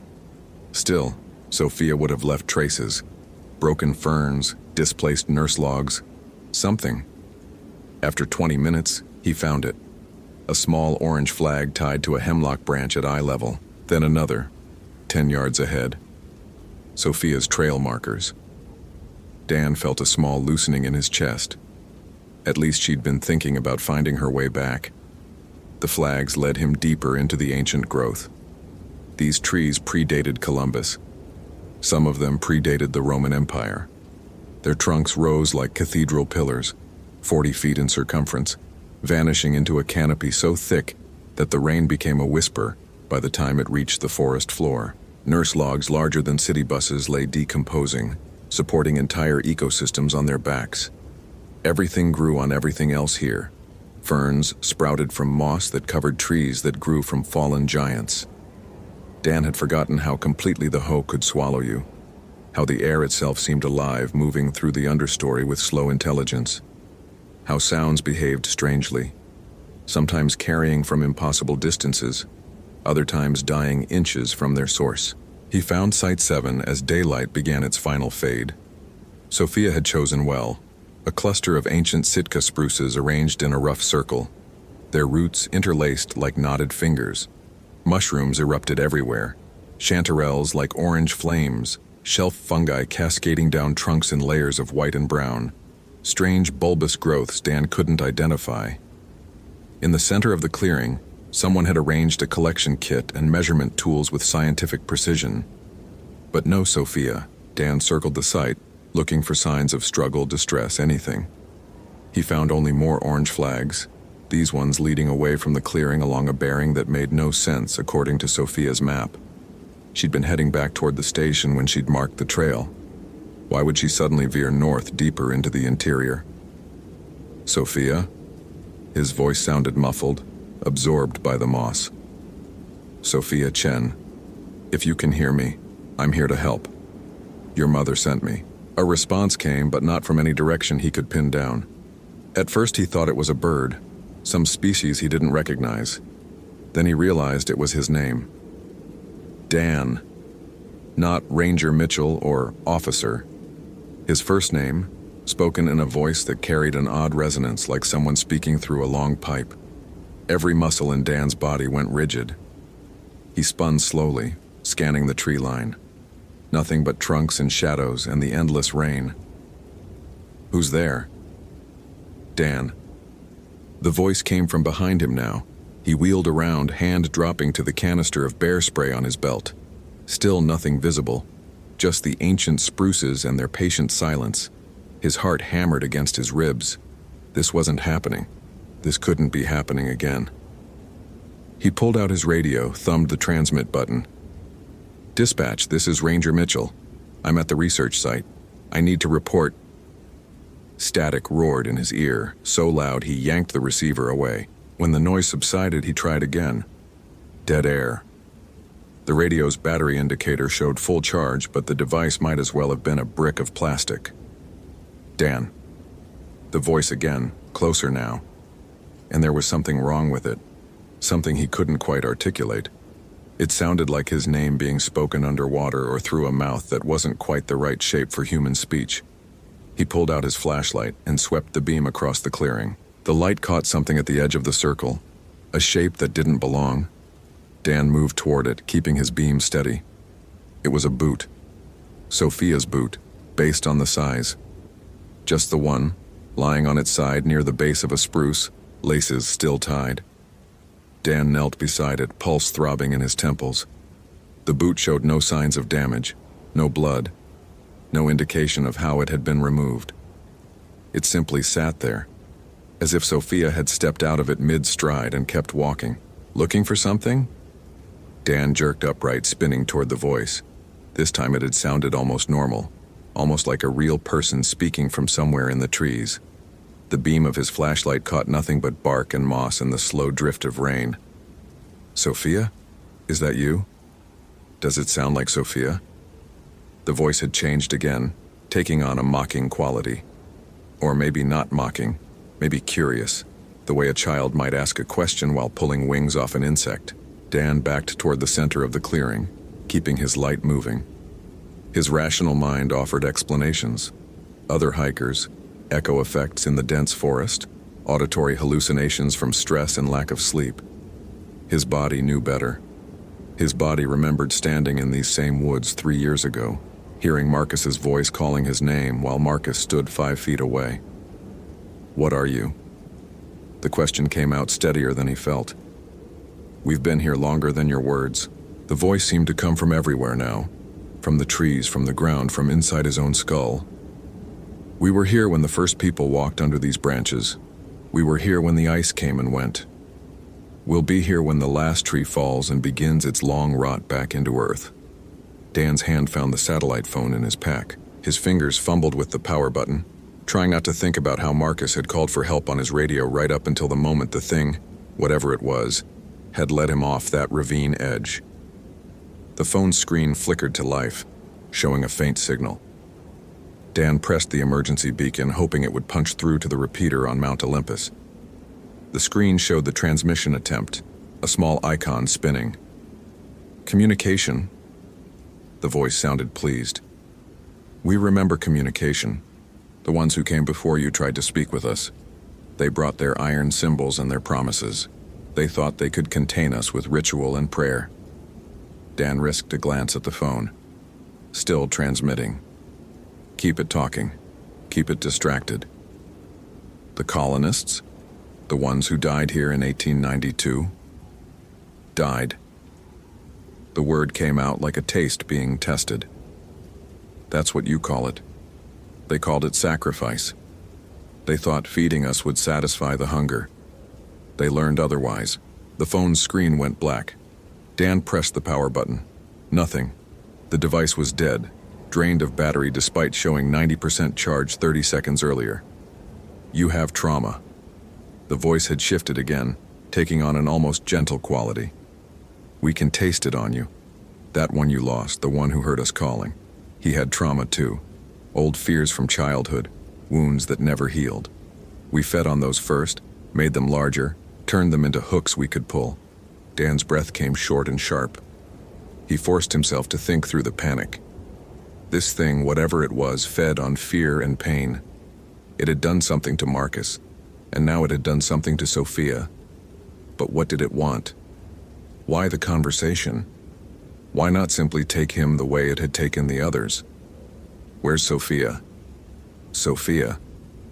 The voice elongated the syllables, savoring them. "The one who studies connections.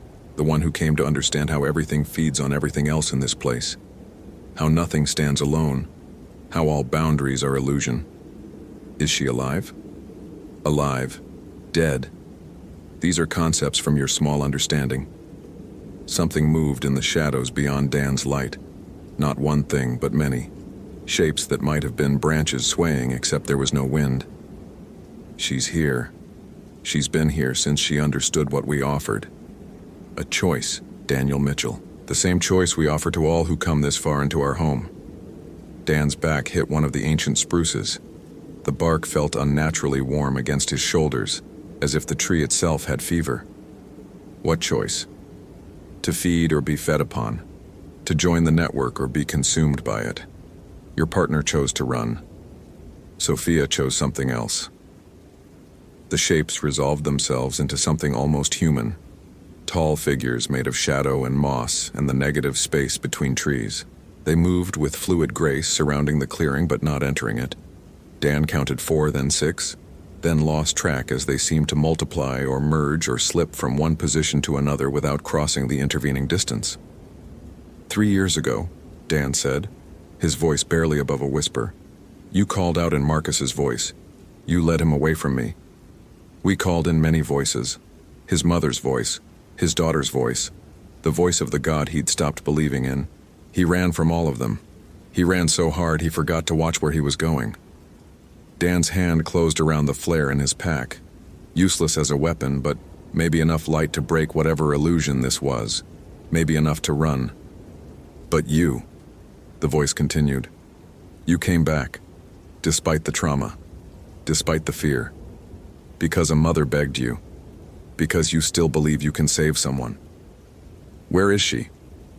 Dan thumbed the flare's cap, ready to strike. She's where she chose to be. Would you like to see?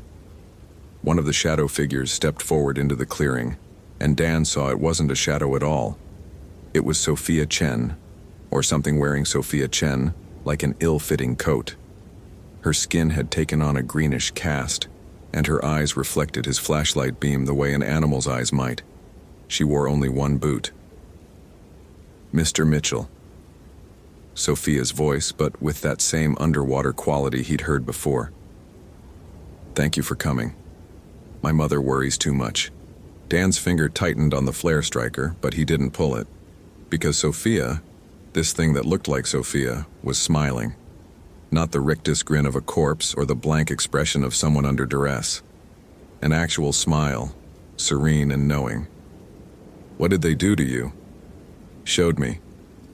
Sophia spread her arms wide, encompassing the forest. Everything here is connected, Mr. Mitchell.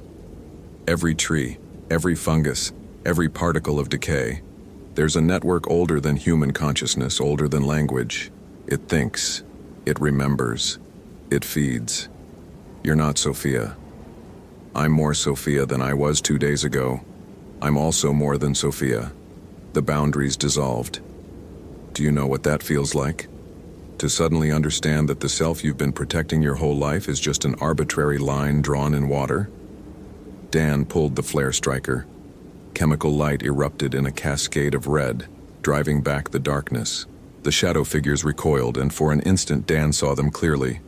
Not creatures, but spaces where the forest had bent itself into almost human shapes. Sophia staggered backward, raising an arm to shield her eyes. He ran. The forest became a blur of wet bark and grasping branches. Dan's flashlight beam jerked wildly as he crashed through undergrowth, following no trail, driven only by blind panic. Behind him he heard laughter, not menacing but genuinely amused, like a parent watching a child's tantrum. Running, just like the other one, the voice called after him. Running from understanding. Running from truth. A branch caught Dan across the face, drawing blood. He stumbled, caught himself against a tree, kept going. His GPS unit showed his position drifting across the screen but offered no guidance.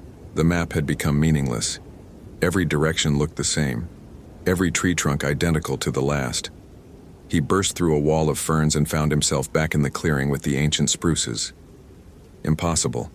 He'd been running for 5 minutes at least, moving in what should have been a straight line away from this place. But here it was again, the mushroom-studded earth, Sophia's measurement tools, the single abandoned boot. Space is flexible here, the voice explained patiently. You're in our territory now. The geometry follows different rules. Dan sank to his knees, flashlight beam pointing at nothing. The flare had burned out. His pack suddenly weighed 100 pounds. 3 years of guilt and fear and sleepless nights came crashing down on him all at once, and he understood with perfect clarity that he was going to die in this forest. Just like Marcus, just like the colonists in 1892, just like however many others had wandered too far into the Ho and learned that some places existed outside the boundaries of the rational world. There it is. The voice sounded satisfied. The trauma, the wound that never healed. You blame yourself for his death. You think if you'd been faster, smarter, braver, you could have saved him. Yes. The word came out as a sob. Yes, I could have. No. Sophia emerged from the trees again, kneeling beside him. Her hand on his shoulder felt cold and damp like moss. You couldn't have. No one could have. Marcus was ours from the moment he heard us call. His fear was too big, too old. It had roots that went down to bedrock. And what about you? Dan raised his head to look at her. What roots did you have? Curiosity, the need to understand. When I realized what lived in this forest, what had been here all along beneath the veneer of scientific explanation, I wanted to know more. She smiled again, that unsettling serenity. They offered me a choice. Keep the illusion of separation or dissolve into something larger. I chose dissolution. That's not a choice. That's predation dressed up as enlightenment. Is it? Sophia tilted her head, bird-like. What's the difference between predation and transformation? When a caterpillar dissolves inside its chrysalis, every cell breaking down into undifferentiated soup before reforming as a butterfly, is that death or metamorphosis? Dan's hand went to his pack, searching for anything useful. His fingers found the emergency beacon, a small device he'd forgotten about. It operated on a different frequency than the satellite phone, designed to transmit a location signal that Forest Service helicopters could track. He pressed the activation button, holding it down until he felt the device vibrate once in confirmation. Calling for help. The voice didn't sound concerned. They won't find you. The canopy is too thick for aerial search, and even if they come on foot, we'll lead them astray. We're very good at that. Dan stood on shaking legs. He faced the shapes circling the clearing. More of them now, dozens maybe. The forest itself taking on humanoid form. When he spoke, his voice had found steadiness from somewhere. Here's what I understand. You feed on people who come into your territory. You manipulate them, scare them, break them down until they either run themselves to death or give up and let you take them. That's not transformation. That's parasitism. And I'm not Marcus. No, the voice agreed. You're not. You're more damaged, more guilty, more delicious. I'm also more stubborn. Dan pulled out his topographic map and his compass, checking the bearing despite knowing it was probably useless. Marcus was a good man, but he was always afraid of disappointing people, afraid of being weak. That's what you used against him, that fear of his own fear. He started walking, picking a direction at random and committing to it. The shadow figures moved to block his path, but he walked through them. They felt like cold vapor, resistant but not solid. My fear isn't weakness, Dan continued, still walking. My fear is letting someone else die because I gave up, and that means I don't get to quit. I don't get to dissolve into your network or run screaming into a ravine. I have to keep trying, no matter how pointless it seems, because that's who I chose to be after Marcus died. The forest seemed to contract around him, trees leaning in, the canopy pressing down. Sophia appeared directly in his path, her expression no longer serene but something else. Frustrated, confused. You're choosing suffering, she said. Pain and guilt and decades of regret. Why? What's the point of protecting an identity that causes nothing but anguish? Because it's mine. Dan stepped around her. Because I'm a person, not a process. And if that means carrying this guilt until it kills me, that's still better than surrendering everything that makes me who I am. The resistance increased. Branches seemed to actively grab at his clothing now. The ground turned boggy, trying to slow his progress.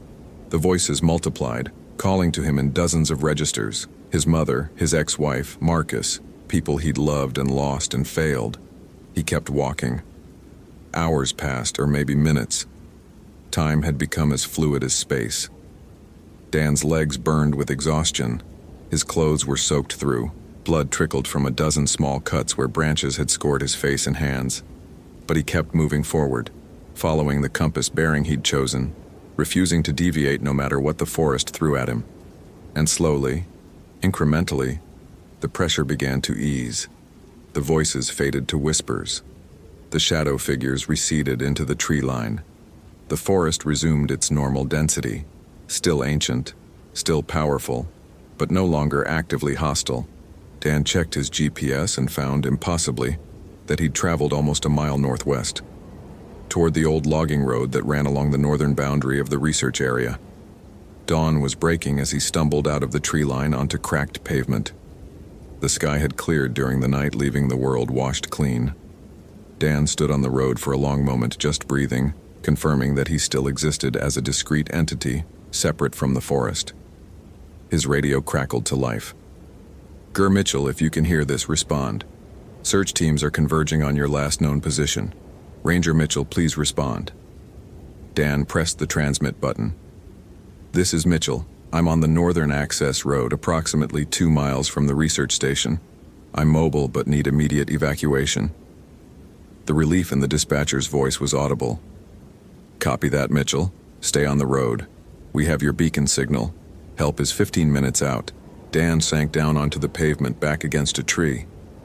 As he waited, he thought about Sophia Chen, or whatever remained of her in that clearing. She'd made a choice, though whether it had been a genuine choice or just an elaborate form of coercion, he couldn't say. He thought about Marcus running through these same woods, hearing the same impossible voices, making his own choice in a moment of terror. And he thought about himself, the choice he'd made to keep walking even when everything inside him screamed to stop. Whether that made him brave or just too damaged to know better, he couldn't say. The helicopter arrived 14 minutes later, its rotors beating the air into submission. As Dan climbed into the rescue basket, he looked back at the forest. For just an instant, he thought he saw figures standing at the tree line, tall shapes that might have been moss-covered trunks or might have been something else, watching him leave. He didn't look away.